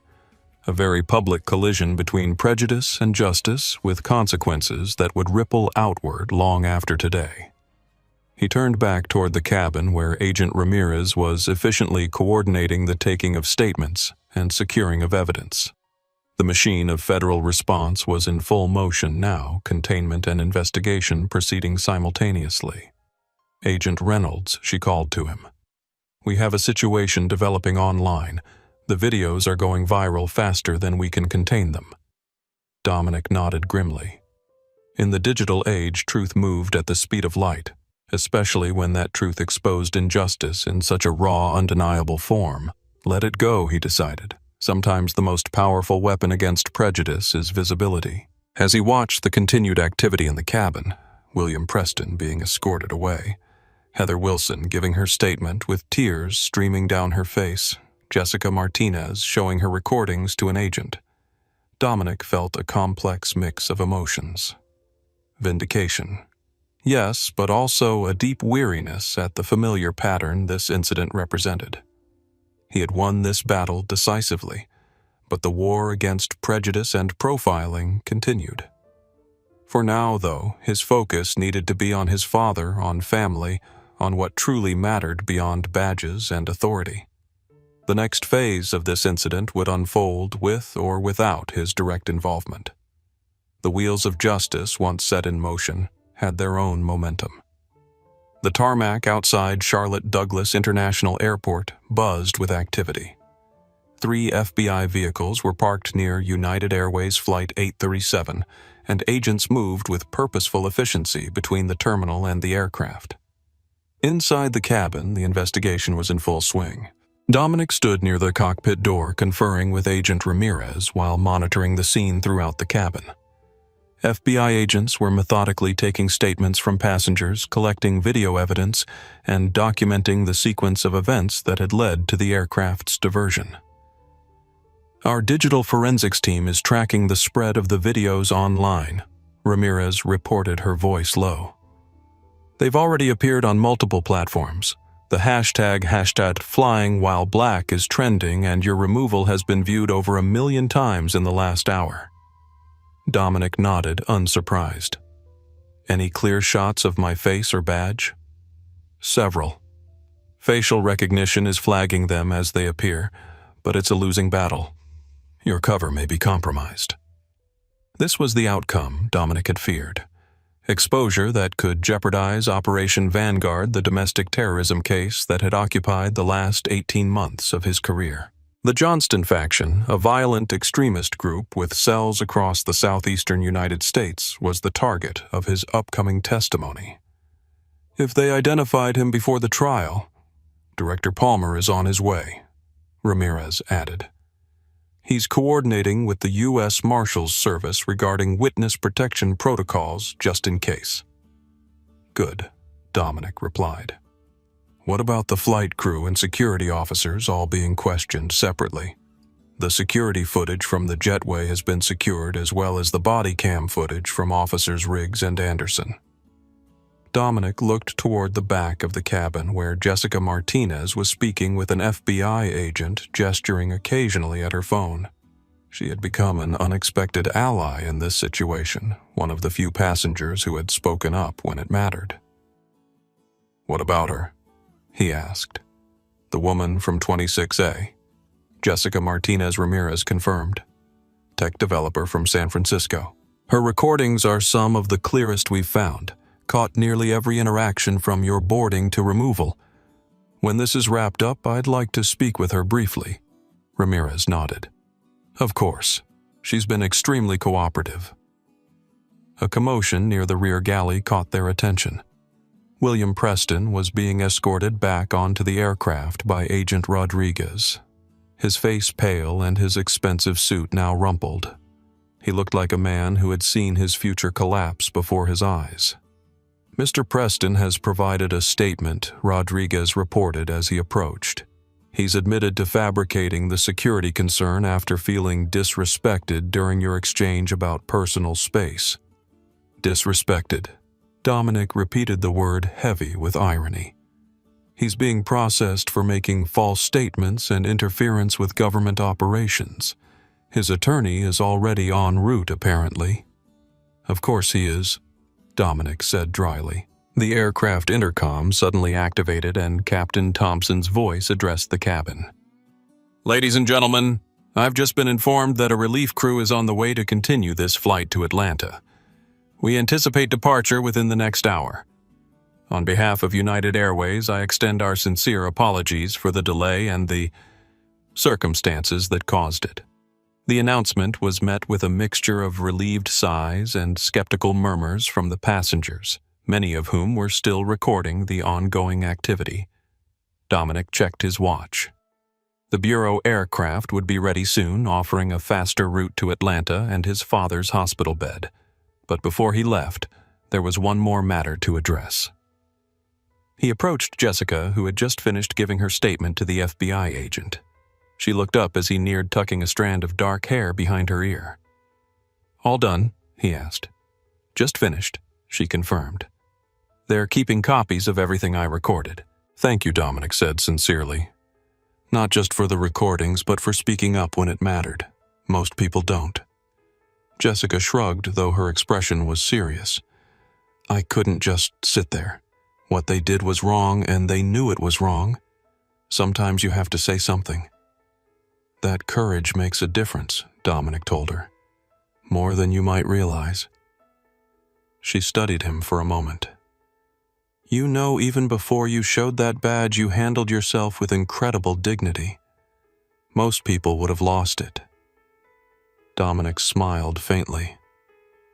"My father taught me that dignity isn't what others grant you. It's what you maintain despite how they treat you. Smart man, your dad." "Yes," Dominic agreed, thoughts returning to his father's hospital bed in Atlanta. "He is." Agent Ramirez approached them. "Agent Reynolds, the Bureau aircraft is ready. We should depart within 15 minutes if you want to make that flight." Dominic nodded. "Thank you." He turned back to Jessica. "Safe travels to Atlanta." "You too," she replied. "I hope, whatever's waiting for you there, I hope it goes well." With a final nod of appreciation, Dominic moved toward the front of the aircraft where Heather Wilson stood with another flight attendant, both watching him with a mixture of fear and shame. "Ms. Wilson," he acknowledged her as he passed. "Agent Reynolds," she replied, her voice barely above a whisper. "I want to apologize for—" "Not now," he interrupted gently. "There will be time for that later in the appropriate forum. Right now, I suggest you focus on cooperating fully with the investigation." She nodded mutely, tears welling in her eyes. As Dominic exited the aircraft, he found Airport Security Director Chen waiting in the jetway, his expression grave. "Agent Reynolds," Chen began. "I want to personally apologize for the actions of my officers. Their behavior was completely unacceptable and does not reflect the standards of our security force, Mr. Chen." Dominic replied evenly. "I appreciate the sentiment, but the issue goes deeper than individual actions. This was a failure of training of culture and of accountability. Officers Riggs and Anderson didn't act in a vacuum." Chen nodded soberly. "You're right, of course. We have serious work to do." "Yes, you do," Dominic agreed.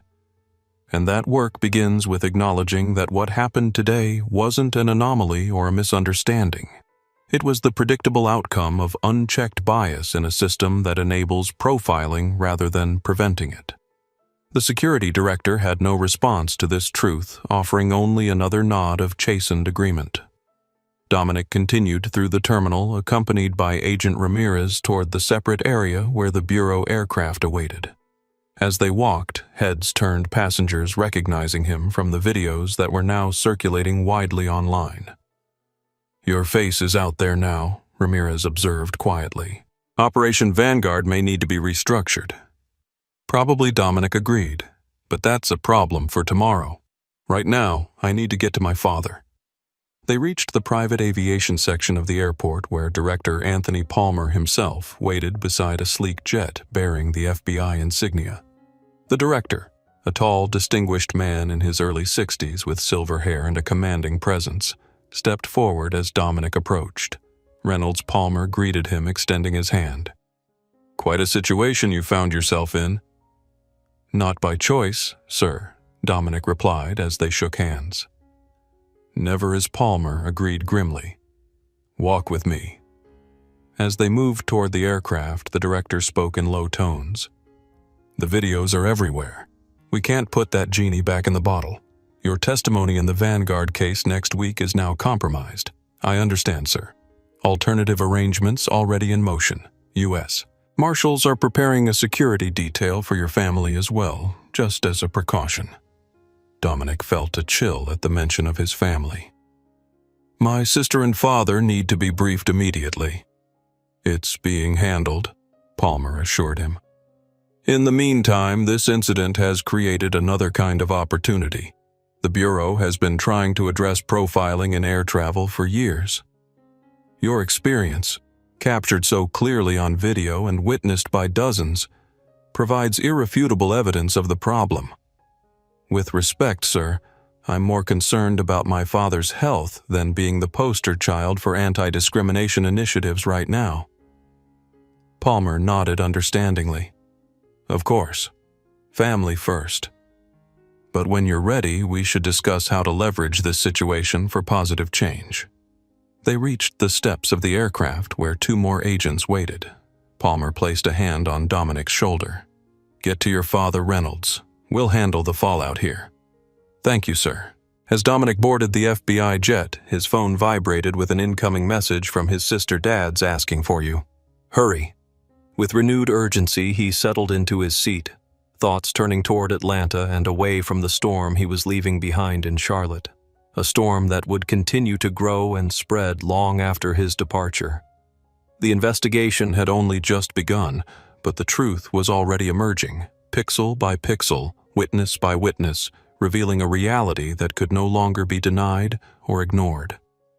The sterile conference room in the Charlotte FBI field office hummed with tense silence. Around the large table sat the key figures in what had now been officially classified as the United Airways 837 incident. Captain Richard Thompson, Flight Attendant Heather Wilson, Security Officers James Riggs and Tyler Anderson and William Preston. Each had been questioned separately for hours before being brought together for this final confrontation. At the head of the table sat Director Anthony Palmer, his expression grave. To his right was Agent Gabriela Ramirez, and to his left an empty chair, a chair that commanded the attention of everyone present through its very emptiness. The door opened and Dominic Reynolds entered. He had changed from his casual travel clothes into a crisp, dark suit, his FBI badge now openly displayed on his belt. The transformation was striking. From the unassuming passenger they had discriminated against to the federal agent whose authority now held their fates in balance. Agent Reynolds Palmer acknowledged, gesturing to the empty seat. "Thank you for returning from Atlanta." Dominic nodded and took his place, his expression revealing nothing of the emotional 24 hours he had spent at his father's hospital bedside before being called back to Charlotte. "Let's begin," Palmer said, addressing the group. "You've all been questioned individually about your roles in yesterday's incident. You've provided statements and had opportunities to consult with legal representation. This meeting is not about gathering additional evidence. It's about understanding consequences." The word hung in the air like a blade. Agent Reynolds Palmer continued, "Would you like to address the participants?" Dominic surveyed the faces around the table. Thompson looked resigned, his captain's authority diminished to nothing. Heather Wilson's eyes were red-rimmed from crying, her hands clasped tightly in front of her.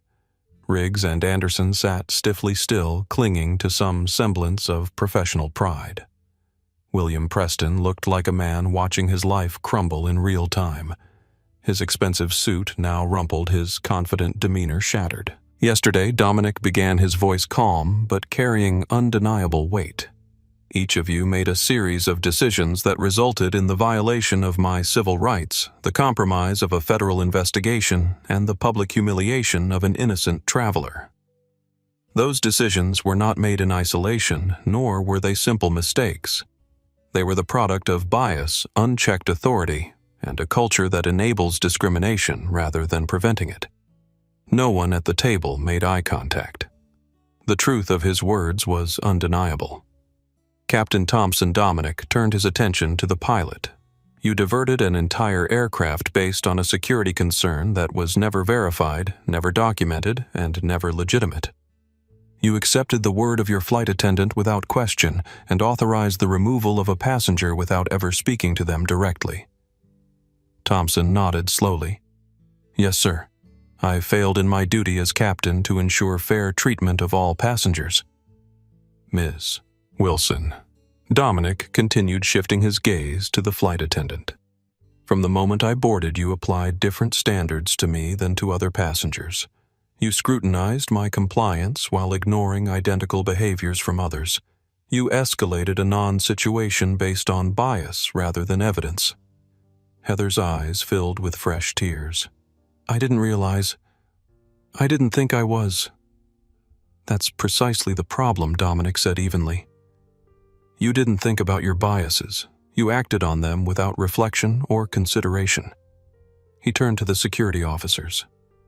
Officers Riggs and Anderson, you had multiple opportunities to assess the situation objectively. Instead, you chose physical force and intimidation from the outset, ignoring witness statements that contradicted your assumptions. You treated me as a threat without evidence, using your authority to demean rather than protect. Riggs shifted uncomfortably. We were following protocol based on the information provided by the flight crew. Protocol does not override common sense or basic rights, Dominic countered. Your badges gave you responsibility, not immunity. Finally, he faced William Preston, who seemed to shrink under his gaze. And Mr. Preston, you deliberately fabricated a security concern because you were uncomfortable sitting next to someone who didn't look or act the way you thought they should. Your false allegations diverted an aircraft, delayed hundreds of passengers, and potentially compromised national security. Preston swallowed hard. I never intended. Intentions don't erase consequences, Dominic interrupted. Your actions have serious implications, both legally and professionally. Director Palmer took over. Those consequences are what we're here to discuss. He opened a folder in front of him. United Airways has terminated the employment of both Captain Thompson and Flight Attendant Wilson, effective immediately. Officers Riggs and Anderson have been placed on administrative leave pending termination proceedings by the airport authority. The news, while not unexpected, still landed heavily on those affected. Heather let out a small sob. Additionally, Palmer continued, the Department of Justice Civil Rights Division has opened an investigation into the incident. Each of you may face civil and potentially criminal charges for your roles in this event. William Preston found his voice, though it quavered. Criminal charges? But I'm a private citizen. I just reported what I thought was suspicious. You made false statements that led to the diversion of an aircraft and the interference with a federal officer. Palmer replied coolly. Those actions fall under several federal statutes, Mr. Preston. My company, my reputation. Preston's voice trailed off. Should have been considerations before you lied. Dominic completed the thought for him. Actions have consequences. A heavy silence fell over the room as the full weight of those consequences settled on each person present. Captain Thompson finally spoke. I made a decision based on incomplete information.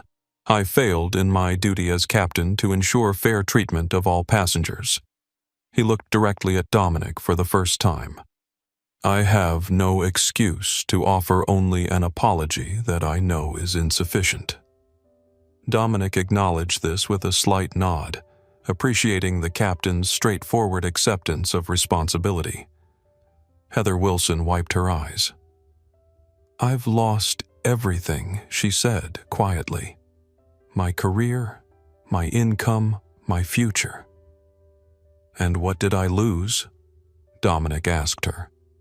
My dignity, my rights, my humanity. The opportunity to reach my father's hospital bed when he needed me. Heather had no response, her gaze dropping back to her hands. Officer Riggs cleared his throat. For what it's worth, Agent Reynolds, I've learned a painful lesson from this incident, one I won't forget. Lessons shouldn't require victims, Dominic replied. But if this experience truly changes how you approach your authority in the future, perhaps some good will come of it. Palmer closed his folder. This incident has attracted national attention. The videos have been viewed millions of times. Congressional representatives are calling for hearings on profiling in air travel. What happened on Flight 837 may prove to be a catalyst for long overdue changes in how airlines and security personnel operate. Small comfort to those who've experienced this treatment without a badge to protect them, Dominic observed. True, Palmer agreed, which is why the Bureau is establishing a task force to address these issues more comprehensively. Agent Reynolds, when you're ready, we'd like you to be part of that initiative. Dominic nodded thoughtfully. His father had always taught him that change required both pressure and presence. Pressure to expose injustice and presence to help shape the solutions. One final note, Palmer addressed the group. While the professional and legal consequences of your actions will continue to unfold, I hope each of you takes this opportunity to reflect deeply on the biases that influenced your decisions. Real change begins with that recognition. With that, the meeting was concluded. As the participants were led out by other agents, Dominic remained seated, processing the confrontation that had just occurred. "How's your father?" Palmer asked when they were alone. "Stable," Dominic replied. "The doctors are cautiously optimistic. He's tough," like his son Palmer observed. "You handled this situation with remarkable composure, Reynolds. Many agents would have revealed their credentials immediately to avoid the humiliation, and missed the opportunity to document a pattern of behavior that affects countless travelers who don't have badges to protect them." Dominic shook his head. "Sometimes the most powerful evidence comes from letting bias play out in the open." Palmer nodded thoughtfully. "Operation Vanguard has been restructured. Your testimony will now be handled differently. Video deposition enhanced security protocols.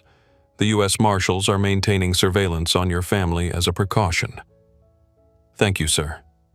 "When do you return to Atlanta?" "Tonight," Dominic said. "My father's asking for me." "Of course. Take whatever time you need. Family comes first." Palmer stood extending his hand. "Your actions in this situation, while personally difficult, may end up changing air travel policies for the better. Sometimes justice comes from unexpected places." As they shook hands, Dominic thought about the cascade of consequences that had flowed from a simple flight home.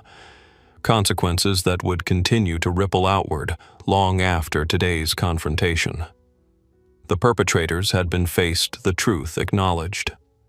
Now the harder work of actual change could begin. The FBI Gulfstream jet cut through the evening sky, its sleek form illuminated by the setting sun as it approached Atlanta. Inside, Dominic Reynolds sat alone, watching the city lights emerge through the gathering dusk. In the 24 hours since the confrontation in Charlotte, the United Airways 837 incident had exploded across national media, becoming a flashpoint in discussions about racial profiling, airline security protocols, and the abuse of authority. Dominic's phone buzzed with another news alert: FBI agent profiled and removed from United flight, congressional hearing announced. He scrolled through the article briefly before turning off the screen. The story had taken on a life of its own, now beyond his control or influence. His thoughts returned to his father, Robert Reynolds, lying in a hospital bed across town. During his brief visit before being called back to Charlotte, Robert had been weak but lucid, his eyes still sharp despite his failing heart. "So, they threw you off the plane, huh?" his father had asked, a ghost of a smile playing at his lips. "News travels fast," Dominic had replied.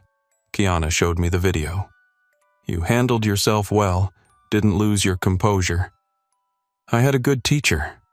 Robert had nodded slowly. Dignity under fire. The only thing they can never take from you. Those words echoed in Dominic's mind as the aircraft began its descent. Dignity under fire. It had been his father's mantra throughout a life marked by both achievement and adversity. The first black principal of Atlanta's largest high school facing resistance and resentment with unwavering composure. The jet touched down smoothly at Hartsfield-Jackson International Airport, taxiing toward the private aviation terminal. As Dominic prepared to disembark, the pilot emerged from the cockpit. Agent Reynolds, the pilot, addressed him with noticeable respect. We've been instructed to inform you that there's a car waiting to take you directly to Emory University Hospital. Director Palmer's orders. Thank you, Dominic replied, appreciating the consideration. As he descended the aircraft steps, he was met by a young agent who introduced herself as Special Agent Tessa Collins. I'll be driving you to the hospital, sir, she explained, leading him toward a black SUV. Director Palmer also wanted me to provide you with an update on the situation. Once they were in the vehicle and moving through evening traffic, Collins continued. The videos from Flight 837 have now been viewed over 20 million times across various platforms. United Airways stock dropped 15% today. They've issued a formal apology and announced a comprehensive review of their training and security protocols. Dominic nodded, unsurprised by the corporate fallout. And William Preston. His firm, Preston Financial Solutions, has placed him on indefinite leave. Their statement distances the company from his actions, citing a zero-tolerance policy for discrimination of any kind. The speed with which consequences had manifested was notable but not unexpected. In the digital age, public opinion moved swiftly, and corporate entities responded in kind, if only to protect their own interests. What about the passenger who recorded everything Jessica Martinez Dominic asked? She's been interviewed by several news outlets. She's become something of a spokesperson for bystander intervention, encouraging people to speak up when they witness injustice. That was an unexpected but welcome development. Allies who spoke up when it mattered were rare and valuable. And Operation Vanguard. This was Dominic's primary professional concern. The Johnston faction appears unaware of your identity or your connection to the case. The U.S. Marshals have established a security perimeter around the hospital as a precaution, but there's been no indication of threat. Good Dominic said, relief evident in his voice. The last thing his father needed was to become a target due to Dominic's work. They drove in silence for a while, the Atlanta skyline glowing against the night sky. Finally, Collins spoke again, her tone more personal. Sir, if I may, what happened on that flight? It's changed things. Inside the Bureau, I mean. There's been a lot of discussion, especially among agents of color. Your handling of the situation has become a kind of case study in maintaining professional integrity while facing discrimination. Dominic considered this. It shouldn't take a badge to earn basic respect or fair treatment. No, sir, it shouldn't. Collins agreed. But your experience has made the issue impossible to ignore, even for those who might have preferred to look the other way. They arrived at Emory University Hospital, where two plainclothes U.S. Marshals stood discreetly near the entrance. They nodded respectfully to Dominic as he approached one of them, speaking quietly into his wrist microphone to alert others of his arrival. Would you like me to wait? Sir Collins asked. No need, Dominic replied. I'll be here until morning. Thank you for the update and the ride. As he entered the hospital, a nurse at the reception desk looked up, recognition flashing across her face. Agent Reynolds, she said, standing. Your sister is expecting you. I'll take you up. The deference was new, a response not to him as a person, but to his now public identity as the FBI agent from the viral videos. It was a strange feeling, this sudden visibility after years of cultivated anonymity. The elevator rose smoothly to the cardiac care unit where Kiana waited in the corridor outside their father's room. She embraced him tightly. "You're all over the news," she whispered. "Dad's been watching. He's proud of you, though he won't say it directly." "How is he?" Dominic asked the only question that truly mattered to him in that moment. "Better. The new medication seems to be working. His blood pressure has stabilized." She stepped back, studying her brother's face. "And you? How are you holding up with all this attention?" Dominic shrugged slightly. "It's not about me anymore. It's become something bigger." "It was always something bigger," Kiana corrected him. "You just happened to be the one who exposed it in a way people couldn't ignore." They entered the hospital room together. Robert Reynolds lay propped up in bed, an array of monitors tracking his vital signs. Despite his condition, his eyes were alert and focused, brightening as they fell on his son. "There he is," Robert said, his voice weak but warm. "The man who shut down an airline with just a badge." "The airline's still operating?" Dad Dominic replied with a small smile. "Just with a few less employees than before. Sit down, tell me everything," Robert insisted. "The news only gives half the story."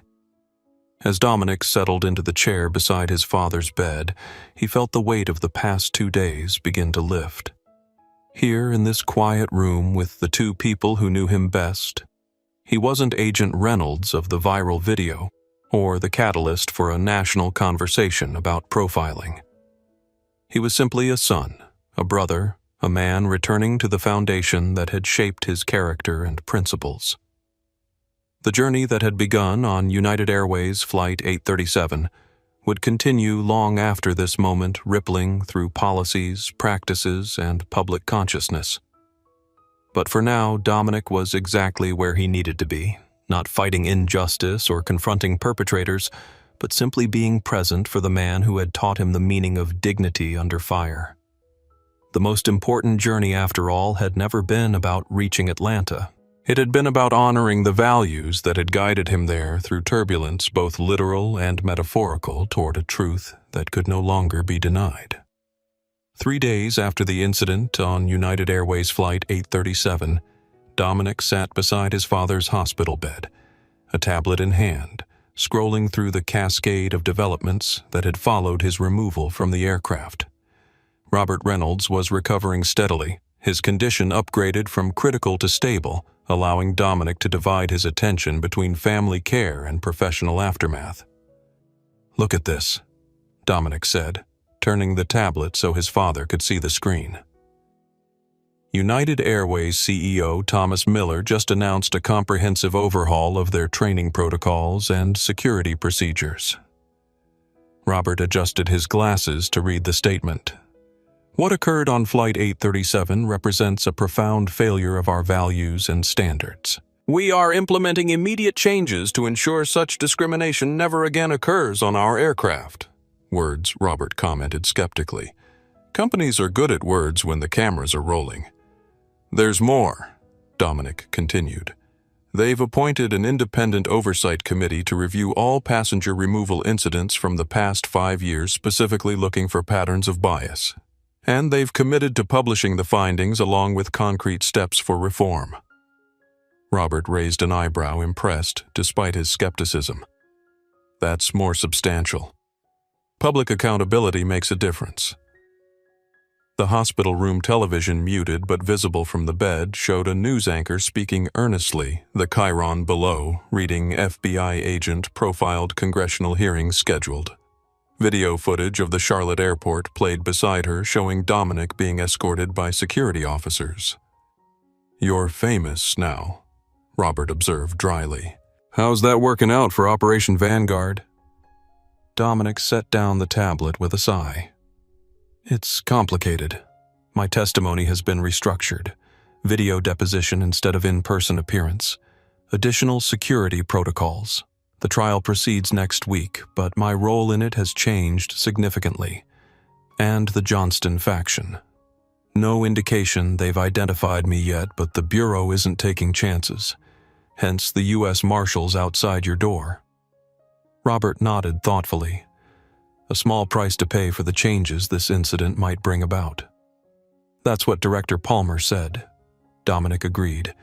He called it a catalyst moment, when public attention creates an opportunity for reforms that were previously impossible to implement.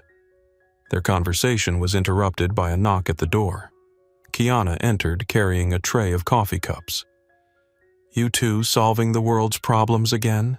she asked with affectionate mockery. "Just watching your brother's newfound celebrity status unfold," Robert replied, gesturing toward the television. Kiana handed them each a coffee. "It's not just the airline, you know. This story has touched a nerve everywhere. People are sharing their own experiences with profiling, in stores, at security checkpoints, and first-class cabins. It's like a dam broke." Dominic nodded soberly. "What happened to me happens to people every day. The only difference is I had a badge that forced them to confront their biases. And cameras," Kiana added. "Don't underestimate the power of those videos. Seeing discrimination happen in real time, watching your composure against their escalating hostility, it creates an undeniable record." The tablet chimed with another news alert. Dominic glanced at the screen.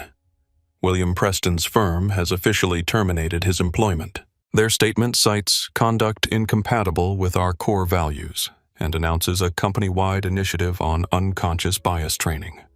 "Another corporate conversion," Robert remarked. "Amazing how quickly values clarify when profits are threatened." Cynical but accurate, Dominic agreed. Still, change is change, regardless of motivation. Kiana's phone buzzed. She checked the screen, her eyebrows rising in surprise. "It's Jessica Martinez, the woman who sat next to you on the flight.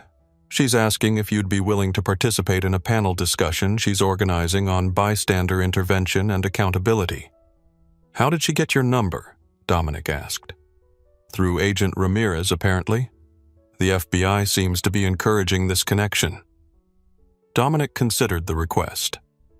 Jessica had been one of the few passengers to speak up when it mattered documenting the discrimination when others had remained silent or complicit. Her initiative to expand that individual action into a broader movement was commendable. "Tell her I'll consider it once Dad's condition is more stable," he decided. "And thank her again for her courage on the flight." Robert shifted in his bed, adjusting to a more upright position. "You should do it," he said firmly. "This moment won't last forever.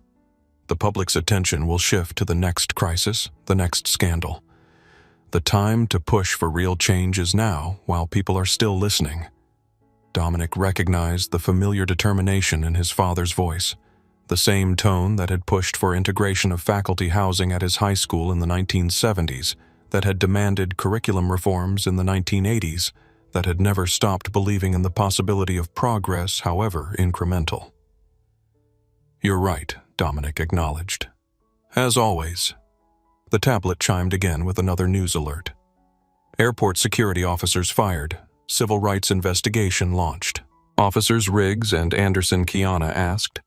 Dominic nodded, scanning the article. "The Charlotte Airport Authority terminated them this morning. The Department of Justice Civil Rights Division has opened a formal investigation into their actions and the broader patterns of enforcement at the airport." "And what about the flight attendant?" "The one who started all this?" Robert asked. "Heather Wilson." Dominic supplied the name. "She was fired immediately. According to this, she's issued a public apology and has requested to meet with me personally." "Are you going to do it?" Kiana asked. Dominic was silent for a moment, weighing the question. "I'm not sure yet. Part of me thinks it would just be performative, more about alleviating her guilt than creating actual change. Or it could be a genuine opportunity for her to learn," Robert suggested. "People can change when confronted with the consequences of their actions. Not all, but some." "I'll think about it," Dominic promised. The television in this corner switched to a new segment showing the United Airways corporate headquarters, surrounded by protesters, carrying signs with messages like, "Flying while black shouldn't be a crime and accountability now." The movement had grown beyond Dominic's individual experience, evolving into a broader demand for fundamental reforms. Congress is holding hearings next month, Dominic noted, reading another update. The House Transportation Committee wants me to testify about the incident and its implications for air travel regulations. Will you do it? Kiana asked. If it might help create actual change, yes. Dominic set down the tablet, suddenly weary of the constant updates and escalating attention. But right now my priority is right here in this room. Robert reached out, placing his hand over his son's. I'm not going anywhere just yet, he assured him. The doctors say the new medication is working. My heart's stronger than they expected. Stubborn, you mean? Kiana corrected with affectionate exasperation. Reynolds' men don't give up easily. Robert agreed with a small smile. Whether it's fighting heart failure or challenging discrimination at 30,000 feet. The afternoon sun slanted through the hospital window, casting long shadows across the room. Outside, beyond the glass and the confines of this quiet space, the wider impact of United Airways Flight 837 continued to unfold. In corporate boardrooms, government hearings, social media discussions, and individual reflections. What had begun as one man's humiliating removal from an aircraft had catalyzed a national conversation about who belongs in which spaces, whose comfort matters, and how bias shapes everyday interactions. The videos continued to circulate, the hashtags continued to trend, and the pressure for substantive change continued to build. For Dominic, watching this unfold from his father's hospital room, the wider impact was both gratifying and sobering. The incident had exposed truths that many had long denied or minimized. It had created openings for reforms that might otherwise have remained impossible. It had transformed his own career trajectory in ways yet to be fully determined. But most importantly, it had validated the principle his father had instilled in him from childhood, that dignity maintained in the face of injustice was not just a personal virtue but a powerful catalyst for change. Sometimes the most effective response to discrimination wasn't outrage or retaliation, but the steady, undeniable witness of one's own humanity, a truth that no badge, uniform, or authority could diminish.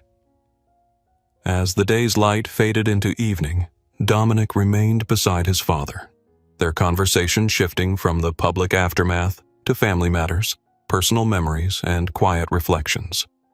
The wider world, with all its reactions and repercussions, could wait. For now, what mattered most was here in this room, in the presence of the man who had taught him how to stand tall when others tried to diminish him.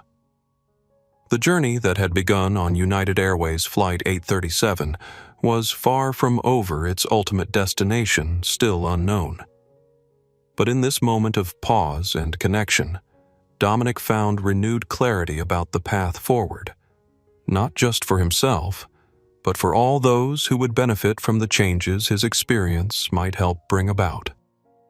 1 week after the incident on United Airways Flight 837, as autumn leaves drifted past the hospital window, Robert Reynolds was discharged from Emory University Hospital. His condition, while still requiring careful monitoring, had stabilized enough for him to return home. Dominic stood beside his father's wheelchair, standard hospital protocol, despite Robert's insistence that he could walk perfectly well on his own. "This is unnecessary," Robert grumbled, though there was no real annoyance in his tone. "Hospital policy," Dominic reminded him. "Besides, consider it a rare opportunity to be chauffeured by an FBI agent." "There's nothing rare about it anymore," Robert replied wryly. "I've got U.S. Marshals watching my house, and FBI agents checking my mail. I'm the most securely guarded retired high school principal in Georgia." Kiana walked alongside them, carrying a bag of medications and discharge papers. "The security is temporary, Dad. Just until Dominic's testimony in the Johnston case is complete." I know," Robert conceded. Small price to pay considering the alternatives.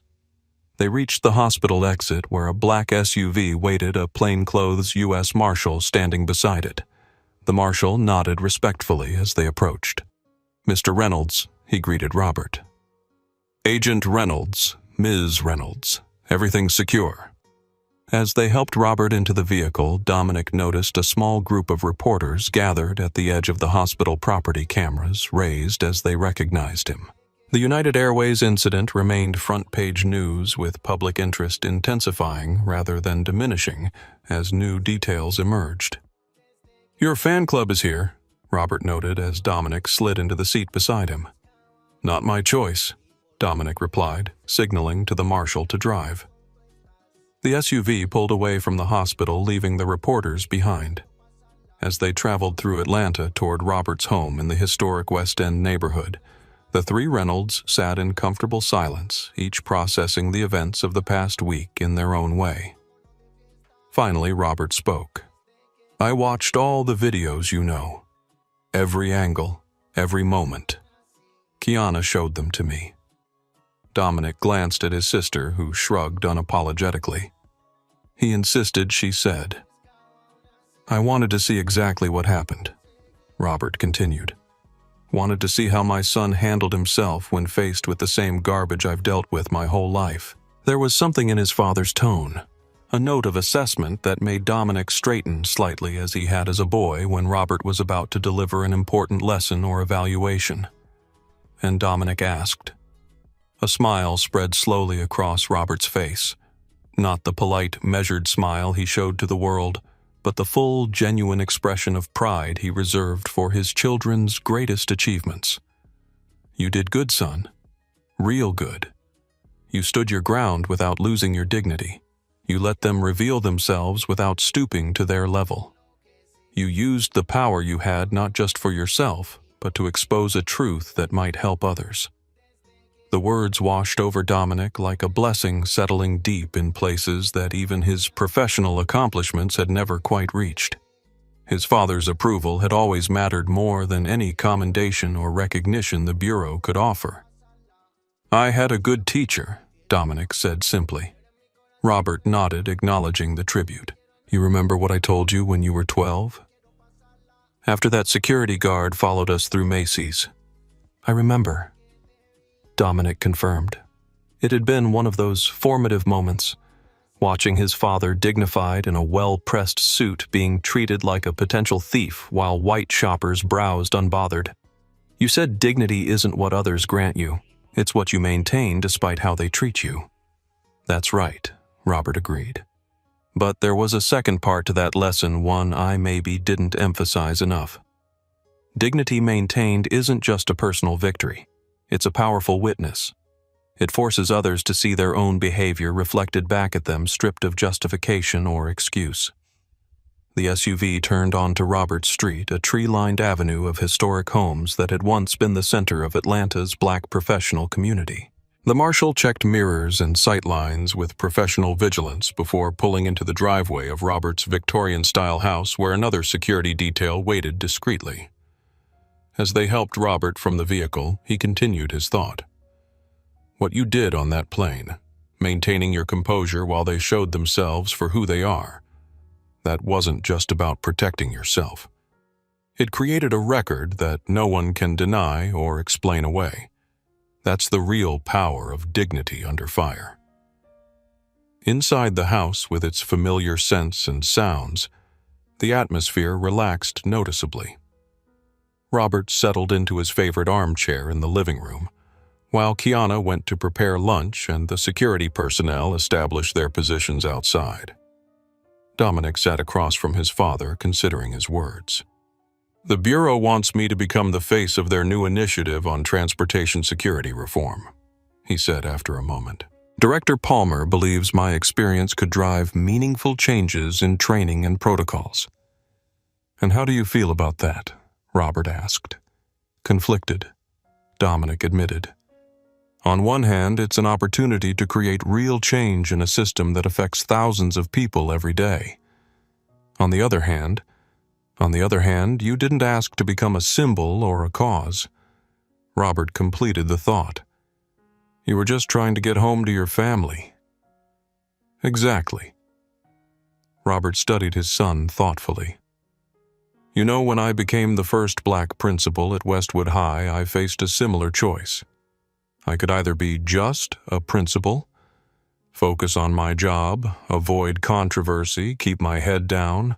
Or I could use my position to change the system from within to create opportunities that wouldn't exist otherwise. You chose the latter, Dominic noted. I did, Robert confirmed. Not because I wanted attention or acclaim, but because the position gave me leverage to effect change that would outlast my tenure.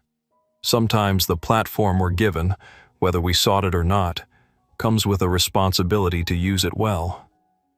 Dominic nodded, absorbing his father's wisdom.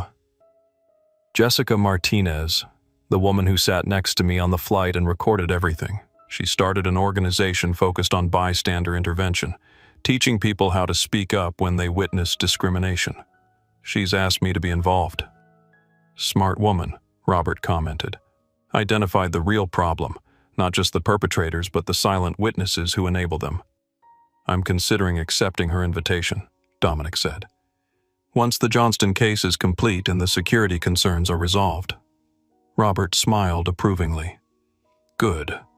This moment won't last forever. The attention will shift, the outrage will fade. The time to create lasting change is now while people are still watching and listening. From the kitchen came the sounds of Kiana preparing lunch, the familiar domestic rhythm, a counterpoint to the weight of their conversation. Through the window, Dominic could see the U.S. Marshal positioned on the porch, vigilant but unobtrusive. You know, Robert said after a comfortable silence, your mother would have been proud of how you handled yourself. She always said you had her cool head and my stubborn principles, a dangerous combination. The mention of his mother, gone now for 15 years, brought a bittersweet smile to Dominic's face. I wish she could have seen it. She did, Robert said with quiet certainty. Maybe not the way we see things, but she saw it. Kiana called them to lunch, and as they gathered around the dining table, a family reunited after crisis surrounded by the invisible protection of federal agents, Dominic felt a sense of resolution settling within him. The incident on United Airways Flight 837 had been many things, humiliating, unjust, potentially dangerous to his undercover status. But it had also been clarifying, revealing both the persistent reality of discrimination and the potential for change when that reality was exposed to the light of public scrutiny. Whatever came next, congressional testimony policy reforms, public advocacy, would build upon the foundation his father had laid decades ago. The understanding that dignity was not just a personal virtue, but a powerful catalyst for change, and that sometimes the most effective response to injustice was not outrage or retaliation, but the steady, undeniable witness of one's own humanity. As they shared a meal in the safety of home, Dominic found peace in this personal resolution, not an end to the journey that had begun on Flight 837, but a meaningful waypoint on a path that stretched far beyond a single incident or individual experience. 2 months after the incident on United Airways Flight 837, Dominic Reynolds stood at the podium in a packed congressional hearing room, the seal of the House Transportation Committee displayed prominently behind him. Camera flashes punctuated the solemn atmosphere as he prepared to deliver his testimony on discriminatory practices in commercial air travel. Agent Reynolds began, Representative Elaine Harrington, chair of the committee. Thank you for appearing before us today. Would you please describe for the committee the events that transpired on United Airways Flight 837 on September 15th of this year? Dominic leaned slightly toward the microphone. Chairwoman Harrington, members of the committee, what occurred on Flight 837 was not an isolated incident or a simple misunderstanding. It was the predictable outcome of a system that enables profiling rather than preventing it. For the next 20 minutes, he provided a detailed, measured account of the events, from the initial discriminatory treatment by flight attendant Heather Wilson, through William Preston's fabricated security concerns to the physical removal by officers Riggs and Anderson. His testimony was precise, unemotional, and devastating in its clarity. The issue before this committee, he concluded, is not about one passenger's experience, but about the thousands of travelers who face similar treatment without the protection of a badge or the platform to seek accountability. This is about whether our transportation systems truly serve all Americans equally, or whether they perpetuate and enable the very biases they should be working to eliminate. As he finished speaking, a hushed silence fell over the hearing room, broken only by the continued clicks of camera shutters. The power of his testimony lay not in emotional appeals or dramatic flourishes, but in the undeniable truth of lived experience presented with dignity and purpose. Representative Harrington nodded gravely. "Thank you, Agent Reynolds. Your testimony today will inform our committee's recommendations for regulatory reforms in airline security protocols and passenger rights." The hearing continued with additional witnesses, including Jessica Martinez, who had become a prominent advocate for bystander intervention since the incident. Her organization, Speak Up in Transit, SUIT had already trained over 5,000 people in techniques for safely intervening when witnessing discrimination in transportation settings. Ms. Martinez asked Representative Carlos Mendez what motivated you to record the incident and speak up when so many other passengers remained silent. Jessica adjusted her glasses thoughtfully. "I couldn't be complicit in something I knew was wrong. When you witness injustice and say nothing, you become part of the problem. I didn't do anything extraordinary. I just did what anyone could and should do in that situation." Her humble response belied the significant impact of her actions. The videos she had captured had been viewed over 30 million times, sparking a national conversation about racial profiling in commercial settings that had extended far beyond the original incident. After the hearing concluded, Dominic met privately with Director Palmer in a small conference room adjacent to the main chamber. Palmer closed the door behind them, creating a momentary bubble of quiet amid the bustling Capitol. "Well done," Reynolds Palmer said, extending his hand. "Your testimony was exactly what was needed. Clear, factual, and impossible to dismiss." "Thank you, sir," Dominic replied as they shook hands. "Do you think it will lead to actual change?" "It already has," Palmer assured him, gesturing for Dominic to sit. "The regulatory reforms this committee is considering have been on the FAA's wish list for years, but they lacked the political momentum to move forward.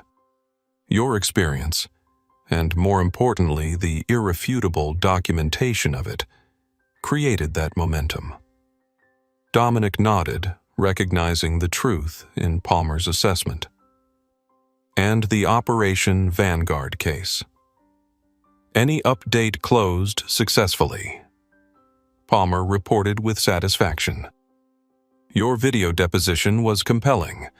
The Johnston faction leadership received sentences ranging from 15 to 25 years. The organization is effectively dismantled." This was welcome news. Despite the exposure of Dominic's identity, the case that had occupied nearly 2 years of his career had reached a successful conclusion. And the individuals from Flight 837, Dominic asked, "What's the status of their cases?" Palmer opened a folder on the table between them. Heather Wilson pled guilty to federal charges of making false statements and interfering with a federal officer. 18 months, probation, 200 hours of community service, and permanent disqualification from working in commercial aviation. Seems appropriate, Dominic commented. William Preston faces more serious charges. Palmer continued. The U.S. Attorney's Office has charged him with making false statements, interference with a flight crew, and civil rights violations. His trial is scheduled for March. He's also facing multiple civil lawsuits, from United Airways for costs related to the diversion, and a class action from passengers whose travel was disrupted, and Officers Riggs and Anderson, both terminated from the Charlotte Airport Authority. The Department of Justice Civil Rights Division's investigation expanded to include all security removal incidents at the airport over the past 5 years. They've already identified a pattern of discriminatory enforcement that will likely result in additional actions and mandated reforms. Dominic absorbed this information with a measured nod. The consequences had been swift and substantial, not just for the individuals directly involved, but for the systems that had enabled their actions. There's more, Palmer added, turning a page in his folder. Captain Richard Thompson has become an unlikely ally. After his termination from United Airways, he began speaking out about the pressures on flight crews to accommodate prejudiced passengers and the lack of clear protocols for evaluating security concerns. He's now consulting with several airlines on their training programs. "That's unexpected," Dominic admitted. "People can surprise you," Palmer observed. "Sometimes facing consequences forces genuine reflection." They were interrupted by a knock at the door. An aide entered to inform them that their car was waiting to take them back to FBI headquarters. As they gathered their materials and prepared to leave, Palmer placed a hand on Dominic's shoulder. "One more thing, Reynolds. The Bureau's Transportation Security Reform Initiative has been officially approved. We'd like you to head it up, if you're interested." Dominic paused, considering the offer. It represented a significant shift from his previous counter-terrorism focus, but also an opportunity to create lasting change in a system that affected countless travelers daily. "I'll need to discuss it with my family," he said finally. "My father's health is still a consideration." Of course, Palmer agreed. "Take the time you need. The position will be there when you're ready." As they walked through the Capitol corridors past staffers and security personnel who recognized Dominic from news coverage, he reflected on the journey that had brought him to this point. What had begun as a humiliating removal from an aircraft had evolved into something far more significant, a catalyst for reforms that might prevent others from experiencing similar treatment. Justice in this case had not been solely about punishment for wrongdoing, though that had certainly occurred. It had been about creating accountability, exposing hidden patterns, and using that exposure to drive meaningful change. It had been about transforming individual suffering into collective progress, a process his father had engaged in throughout his career in education. The autumn sun was bright as they emerged from the Capitol building, casting long shadows across the historic grounds. Justice had been served not just for Dominic Reynolds personally, but for the principle that dignity and equal treatment should not depend on the color of one's skin or the authority of one's badge. The journey was far from complete, but an important milestone had been reached, one that would ripple through policies, practices, and public consciousness long after the cameras stopped rolling and the headlines moved on to other stories. 6 months after the United Airways Flight 837 incident, Dominic Reynolds stood before a diverse group of airline executives, security personnel, and transportation regulators in the main conference room at FAA headquarters in Washington, D.C. Behind him, a large screen displayed the title of the presentation, "Beyond Bias: Reimagining Security and Service in Commercial Aviation." The changes we're discussing today aren't about political correctness or public relations. Dominic stated, his voice carrying authority born of experience. They're about effectiveness, accuracy, and true security. Bias doesn't just harm individuals. It undermines the very systems we've built to keep air travel safe. As the newly appointed special advisor to the FBI's Transportation Security Reform Initiative, Dominic had spent the past 4 months developing comprehensive recommendations for industry-wide changes. Today marked the official unveiling of those recommendations to key stakeholders who had the power to implement them. Our extensive review of passenger removal incidents over the past decade revealed disturbing patterns. He continued advancing to a slide showing statistical analysis. Black passengers were 6.4 times more likely to be removed from flights than white passengers for comparable behaviors.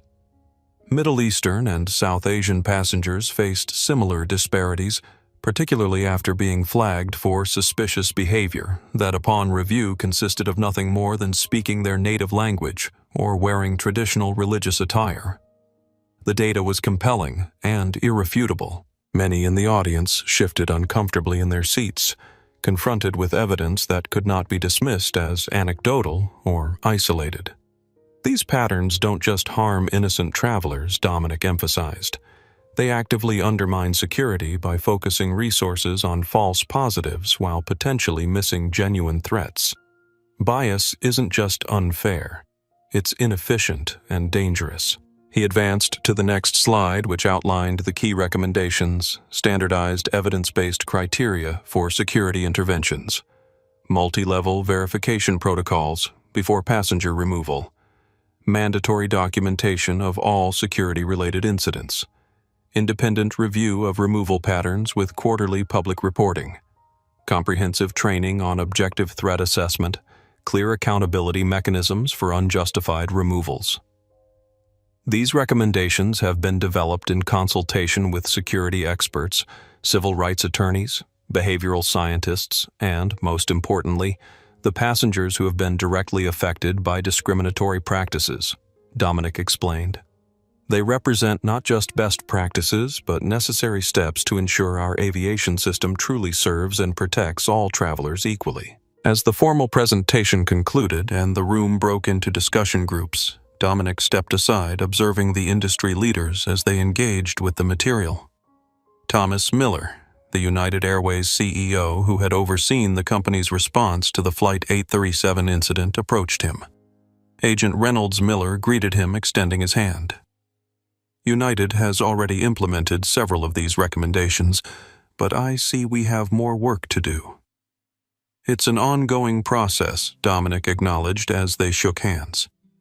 The important thing is measurable progress and genuine commitment. The quarterly public reporting requirement will be controversial, Miller noted. Many airlines won't want their removal statistics published for competitors and customers to see. Transparency drives accountability. Dominic replied simply. Without it, promises of change remain just promises. Miller nodded, conceding the point. Your experience on our flight has changed this industry more in 6 months than years of internal discussions and gradual reforms. Sometimes it takes a spotlight on our failures to motivate real progress. As Miller moved on to join one of the discussion groups, Dominic noticed a familiar face entering the conference room. Jessica Martinez, now the executive director of Speak Up in Transit, her organization having grown exponentially since its founding. Agent Reynolds, she greeted him warmly. Or should I say Special Advisor Reynolds. Now Dominic is fine, he replied with a smile. How are you, Jessica? The organization seems to be thriving. Beyond our expectations, she confirmed. We've trained over 12,000 people now, and we're partnering with transportation companies to incorporate bystander intervention techniques into their customer service training. I saw the app you developed, Dominic noted. Very impressive. Jessica nodded, her expression brightening with enthusiasm. The Suit Up app lets witnesses document incidents in real time, connects them with appropriate reporting channels, and provides guidance on safe intervention techniques. It's been downloaded over 200,000 times. Their conversation was interrupted by the arrival of FAA Administrator Caroline Foster, who requested Dominic's input on a point of discussion that had emerged in one of the breakout groups. As he excused himself to address the question, Dominic reflected on how far the ripple effects of Flight 837 had spread. The incident had catalyzed changes not just at United Airways, but across the commercial aviation industry. The FAA had revised its guidance on passenger removals, implementing many of the recommendations Dominic had just presented. The Transportation Security Administration had overhauled its behavioral detection protocols, replacing subjective assessments with evidence-based criteria. Airlines had invested millions in new training programs focused on objective threat evaluation and bias mitigation. More significantly, the public conversation about profiling in transportation settings had expanded and deepened. What had once been dismissed as individual complaints or isolated incidents was now recognized as a pattern requiring structural solutions. Later that evening, as Dominic packed up his materials following the successful presentation, his phone rang. The caller ID showed Dad. "How did it go?" Robert Reynolds asked without preamble when Dominic answered. "Better than expected," Dominic reported. "Most of the major airlines have committed to implementing the recommendations, and the FAA is incorporating them into their regulatory framework." "Good," Robert said with satisfaction. "And how are you feeling about all this? This wasn't the career path you planned." Dominic considered the question as he gazed out the window at the Washington Monument illuminated against the night sky. It wasn't, he agreed, but it feels right. Using what happened to create meaningful change. That's more satisfying than I expected. "That's how progress works," Robert observed. "Rarely planned, often painful, but ultimately necessary. You've taken something that was meant to diminish you and transformed it into a catalyst for change that will benefit countless others." "I had a good example to follow," Dominic replied, thinking of his father's decades of work transforming educational systems from within. "Speaking of examples," Robert continued, "I've been invited to speak to the Atlanta School Board about incorporating the suit training into their student leadership program. Apparently, being the father of the FBI agent from the plane gives me extra credibility these days." Dominic laughed. The Reynolds men changing the world one system at a time. "That's right," Robert agreed, his voice warm with pride. "Though I still maintain your mother deserves most of the credit for your level head in crisis. Lord knows you didn't get that from me." After ending the call, Dominic made his way through the now empty FAA building toward the exit. 6 months ago, he had been forcibly removed from an aircraft his dignity challenged, his identity questioned. Today, he had stood before leaders of the very industry that had failed him, guiding them toward substantive reforms that would reshape policies and practices nationwide. The change wasn't perfect or complete. No single initiative could eliminate biases deeply embedded in individuals and institutions. But it was real, measurable, and continuing to expand. Reports of discriminatory removals had declined by 47% across major airlines. Documentation protocols had improved transparency and accountability. Training programs were being revised based on evidence rather than assumptions. Most importantly, passengers who might have suffered in silence now had pathways to report incidents, resources to support their claims, and growing confidence that their experiences would be taken seriously. As Dominic exited the building, a gentle spring rain was falling on the capital city. The journey that had begun in humiliation on United Airways Flight 837 had transformed into something profound and far-reaching, not just a personal vindication, but a structural realignment that would protect the dignity and rights of countless travelers long after the details of his individual experience had faded from public memory. That he reflected as he walked toward his car was the most meaningful form of justice. Not just punishment for past wrongs, but transformation that prevented future ones. It was the legacy his father had built in education, and now it was the legacy Dominic was building in his own field. The rain continued to fall, washing the city clean, just as truth and accountability had begun to cleanse systems long stained by bias and assumption. 1 year to the day after the United Airways Flight 837 incident, Dominic Reynolds found himself once again in an airport preparing to board a flight from Washington, D.C. to Atlanta. The past 12 months had transformed both his career and the landscape of commercial aviation in ways he could never have anticipated when he first set out on that fateful journey to his father's bedside.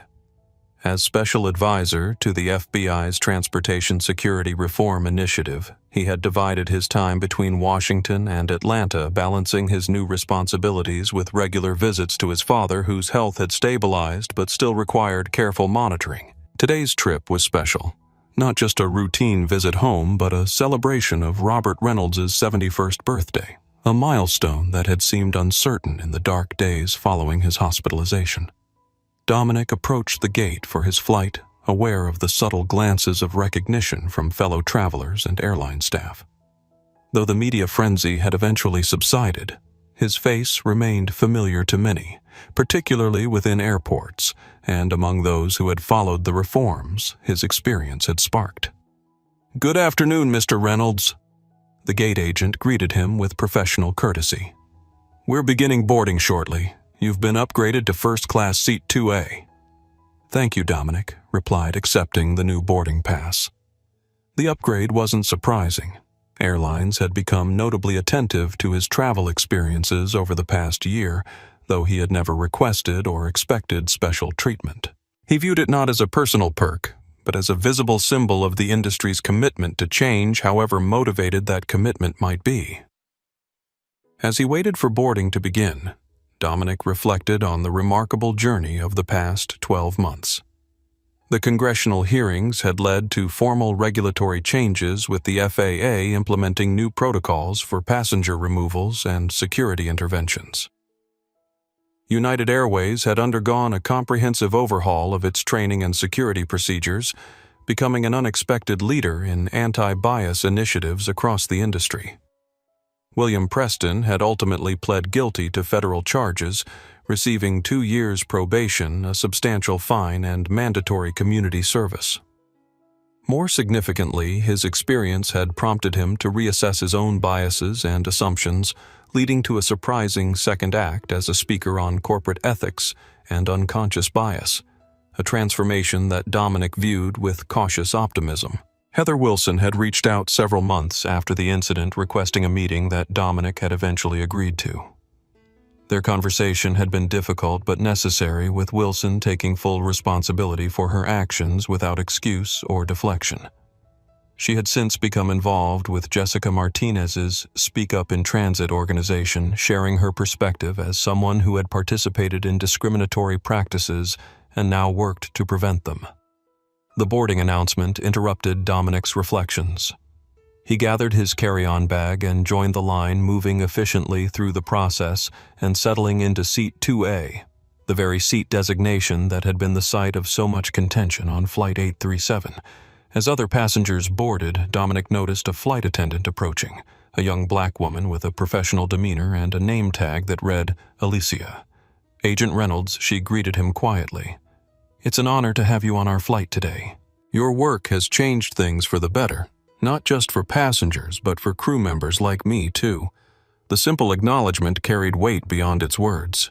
It was a reminder that the changes stemming from his experience affected not only travelers who might face discrimination, but also employees who wanted to serve with fairness and dignity, but had lacked the structural support to do so.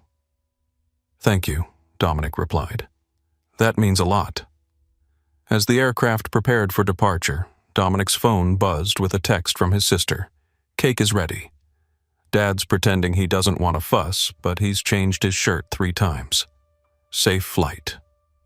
The message brought a smile to his face. Some things remained wonderfully constant amid all the changes of the past year. His father's mixture of humility and pride, Kiana's affectionate teasing, the warmth of family that had sustained him through the most challenging moments of his career. The flight took off smoothly, climbing through clouds into clear blue skies. Dominic opened his laptop to review some materials for an upcoming presentation to new FBI recruits about bias recognition and intervention, another outgrowth of his experience that was reshaping not just aviation security, but law enforcement training more broadly. Midway through the flight, the captain's voice came over the intercom. "Ladies and gentlemen, this is Captain Michael Rodriguez speaking. Some of you might recognize that name. I was the first officer who came to check on a situation in the cabin during the now famous Flight 837 incident last year." Dominic looked up, surprised by the unexpected connection. "I just wanted to say that it's an honor to have Special Advisor Reynolds on board with us today." Rodriguez continued. "The changes that have come about because of that incident have made us better, as an airline, as a security system, and as individuals. It's a reminder that sometimes the path to improvement requires confronting uncomfortable truths about ourselves and our practices." A murmur of recognition rippled through the cabin, and several passengers turned to look at Dominic, who acknowledged them with a modest nod. As the flight continued toward Atlanta, Dominic's thoughts turned to a conversation he'd had with his father just after Robert's release from the hospital a year ago. They had been sitting on the porch of the family home watching evening settle over the neighborhood, when Robert had shared a perspective that continued to guide Dominic's approach to his work. "You know," son Robert had said, "what happened on that plane wasn't just about you or about those particular people who treated you badly. It was about a system that allowed it to happen, that expected it to happen. Changing individuals is important, but changing systems is what creates lasting impact. That wisdom had informed every aspect of Dominic's work over the past year. Rather than focusing solely on punishing those directly involved, he had channeled his efforts toward structural reforms that would prevent similar incidents for countless travelers who didn't have the protection of a badge or the platform to seek accountability. The results were already measurable. A 62% reduction in disputed passenger removals across major airlines.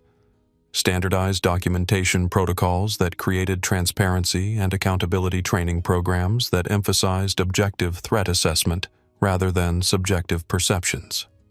More significantly, the conversation about bias in transportation settings had expanded beyond aviation to include ride-sharing services, train systems, and cruise lines, all of which had begun implementing versions of the protocols developed through the Transportation Security Reform Initiative. The flight began its descent into Atlanta, the city sprawling below in the afternoon sun. As Dominic prepared for landing, he reflected on the journey that had brought him to this point. Not just the physical journey from Washington to Atlanta, but the longer path from humiliation and injustice to meaningful change and personal growth. When the aircraft touched down and taxied to the gate, Dominic gathered his belongings, nodding his thanks to the flight crew as he disembarked. In the terminal, he spotted Kiana waiting for him, a handmade sign reading FBI's Finest, held jokingly above her head. "Really?" he asked as he approached, eyebrow raised. "Dad made it," she replied with a grin, hugging him warmly. "He's waiting in the car. Couldn't find parking, or so he claims. I think he's just nervous about the surprise party that he definitely doesn't know about." As they walked through the terminal toward the exit, Kiana updated him on family news and birthday preparations. The conversation was wonderfully ordinary, a refreshing contrast to the weightier discussions that had dominated so much of the past year. Outside, they found Robert waiting in the passenger seat of Kiana's car, his face lighting up as he spotted his son. Dominic placed his bag in the trunk and slid into the back seat. "Happy birthday, Dad," he said, reaching forward to clasp his father's shoulder. "Nothing happy about getting older," Robert grumbled, though his eyes betrayed his pleasure at seeing his son. "But having both my children here, that's worth celebrating." As they drove toward the family home where friends and relatives secretly awaited their arrival, Robert turned to look at Dominic. "I watched your testimony at the FAA hearing last week," he said. "You did good, son. Real good." "I had a good example to follow," Dominic replied simply. Robert nodded, understanding the reference to his own lifetime of work, challenging discriminatory systems in education. "You know what I'm proudest of," Robert continued.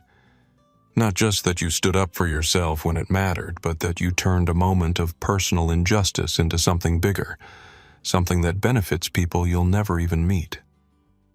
As they arrived at the house where cars lined the street in testament to the gathering inside, Dominic thought about his father's words. The journey that had begun on United Airways Flight 837 had indeed become something bigger than one man's experience or vindication. It had become a catalyst for change, a moment of reckoning that had forced acknowledgement of truths long denied or minimized. It had created openings for reforms that might otherwise have remained impossible. It had transformed his own career path in ways he could never have anticipated. But most importantly, it had validated the principle his father had instilled in him from childhood, that dignity maintained in the face of injustice was not just a personal virtue, but a powerful force for change. Sometimes the most effective response to discrimination wasn't outrage or retaliation, but the steady, undeniable witness of one's own humanity, a truth that no badge, uniform, or authority could diminish. As he followed his father and sister into the house, greeted by the warm chorus of surprise from gathered loved ones, Dominic Reynolds felt the full circle of the journey complete. From humiliation to vindication, from individual injustice to structural reform, from personal crisis to professional purpose, the path had been neither straight nor easy, but it had led to a resolution more meaningful and far-reaching than he could have imagined when it began. In that moment of celebration, surrounded by those who had supported him through the darkest moments and shared in his subsequent triumphs, Dominic found the truest form of justice, not merely in consequences for those who had wronged him, but in the creation of a world where such wrongs would be less likely to occur for anyone regardless of who they were or what badge they carried. That was a legacy worth building, a resolution worth fighting for, a future worth believing in. The story of United Airways Flight 837 and Special Agent Dominic Reynolds continues to inspire travelers and transportation professionals alike. Their experience demonstrates how one person's dignity under fire can transform an industry and protect thousands of future passengers from discrimination. If you've witnessed or experienced profiling while traveling, remember, speaking up matters. Recording creates accountability, and your voice can drive meaningful change. Like, subscribe, and share this video to spread awareness about the ongoing work toward truly equal treatment in our transportation systems. Честно, я только сказал Матадора. Да бля, ладно. Он вот Comedy Club? Да хуй знает.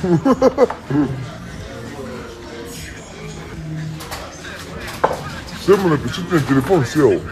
Сейчас. Я написал Сэму. А вот он. Блядь. На фройсе, умоляю. Привет, Анар, я дома бассейн поставил, пригоняй поплаваем. А ты одну порцию заказывал? А где есть сиськи? Где попали сиськи? Что? Украли сиськи у него?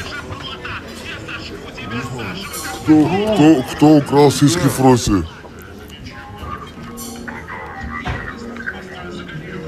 У тебя тоже сломался? У Сэма тоже, прикинь, брат, телефон сломался. Вези туда, Сэм. Сэм. У всех сломался телефон. Мы отдали это. А что сломался? Он Особенных людей, особенные проблемы в один день. Понял? Зарядка. У нас такое было вообще. Ионара такое было. Просто на зарядку поставь и оставь. Она упала, и они лопнули, без шуток пишут. Без шуток? У тебя просто телефон сел, не включается? Они лопнули, жалко деваху. Давай. Ебать, что делать? Что-то новые планты надо, да? Сиськи бабахнули? Вот сиськи просят, вот они. Вот это чай, вот чай, вот сделала. Минус, посмотри. Хуй сидит и два яйца, вот просто.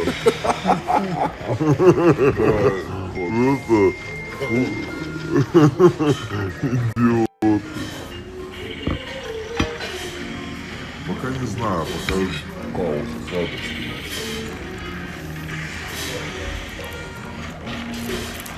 Салфетку, пожалуйста. Салфетку.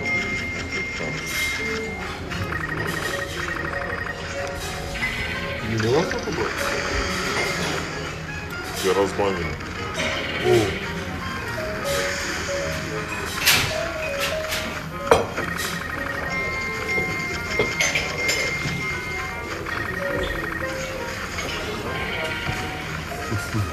С таким лицом это смотрит. Вы были разбанили. Ты что, в казино играешь?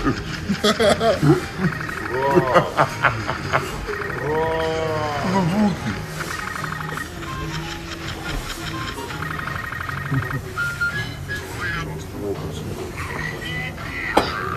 Это цветок. Бравший цветок можно кушать? Нет.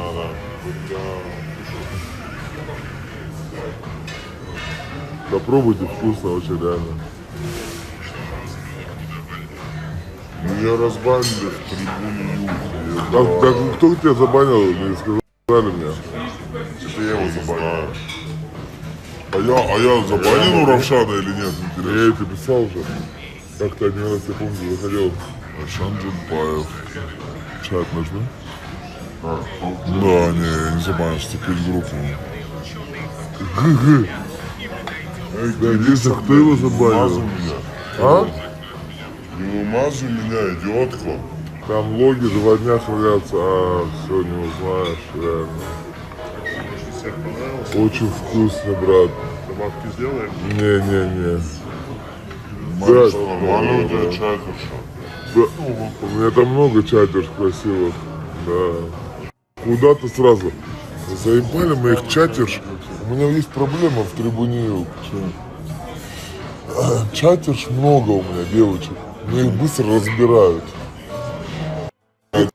Куда-то пропадают. Так у меня женятся в чате, уже поженились. Есть встречаются, да. У меня уже хипиши были за девушек, блядь. Сексы были, там, сливы были уже. Может, тебе не то же самое. Да, вот это то же самое, да, происходит? Ужас. Да, Они я сидят там из-за девушек, понял? Расскажи, что у меня было с заявлением. Заявление вообще. Вас тебе не дают равшан? У нас посадили типа в чате. Серьезно? Кто-то кого-то наебал и посадили. Серьезно? Она написала заявление, на него типа посадили. Может, чат.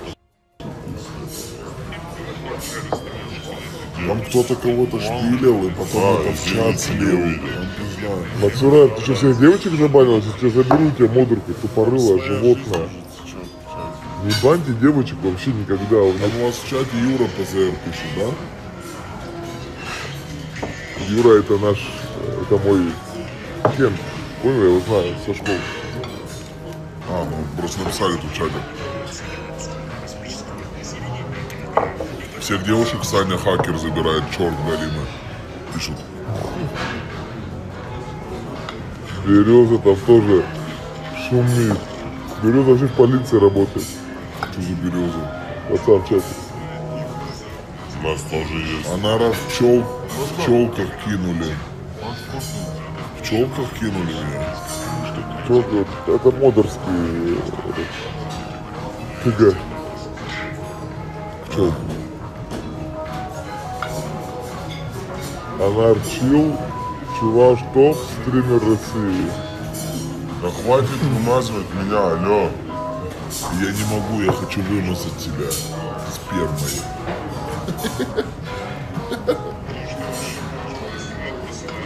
Шлагбаум поставил. Знаешь ты что, на счет просить, да, может делать прогноз, кстати, начинать. Даже пример. Можно счет, пожалуйста, картой? Бонусная карта есть? Не. Сделаем карту. Не.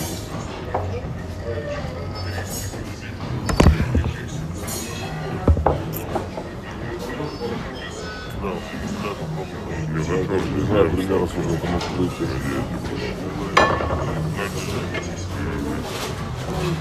А у тебя есть снизу, братиш? Дай, пожалуйста. С чего этот друг? На тебе, это как это? Арма! Сломал лоб. Ой, это хороший, кстати.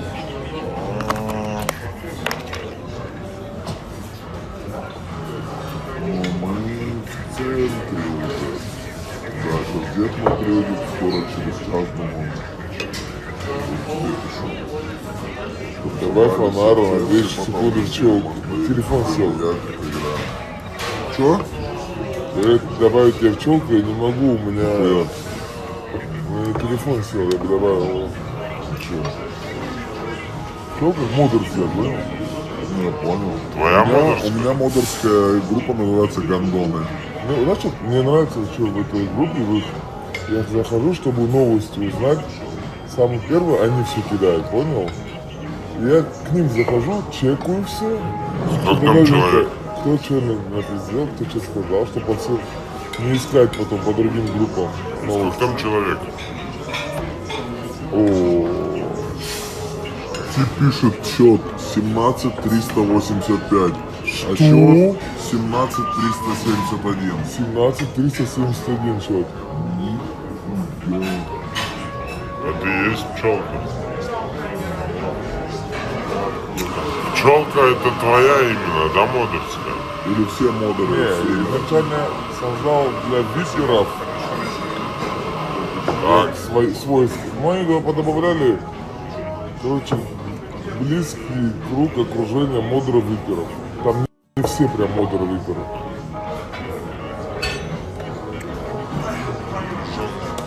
Течет кровь по венам.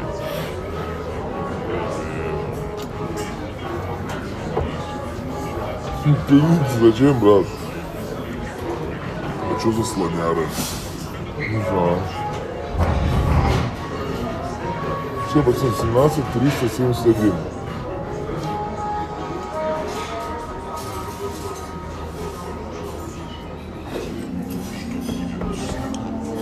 Ну дай сладкое. Не верите, вот?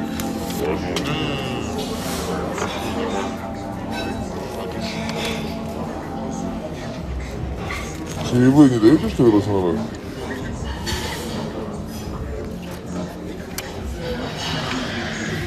Не видела нарко, когда мы стримили? А мне Сэм покажет М5 вообще?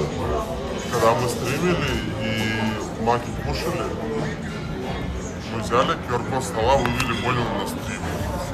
Брат, мы часа полтора, наверное, там бал в этом матче. Чё, как? Пизда. К нам приходит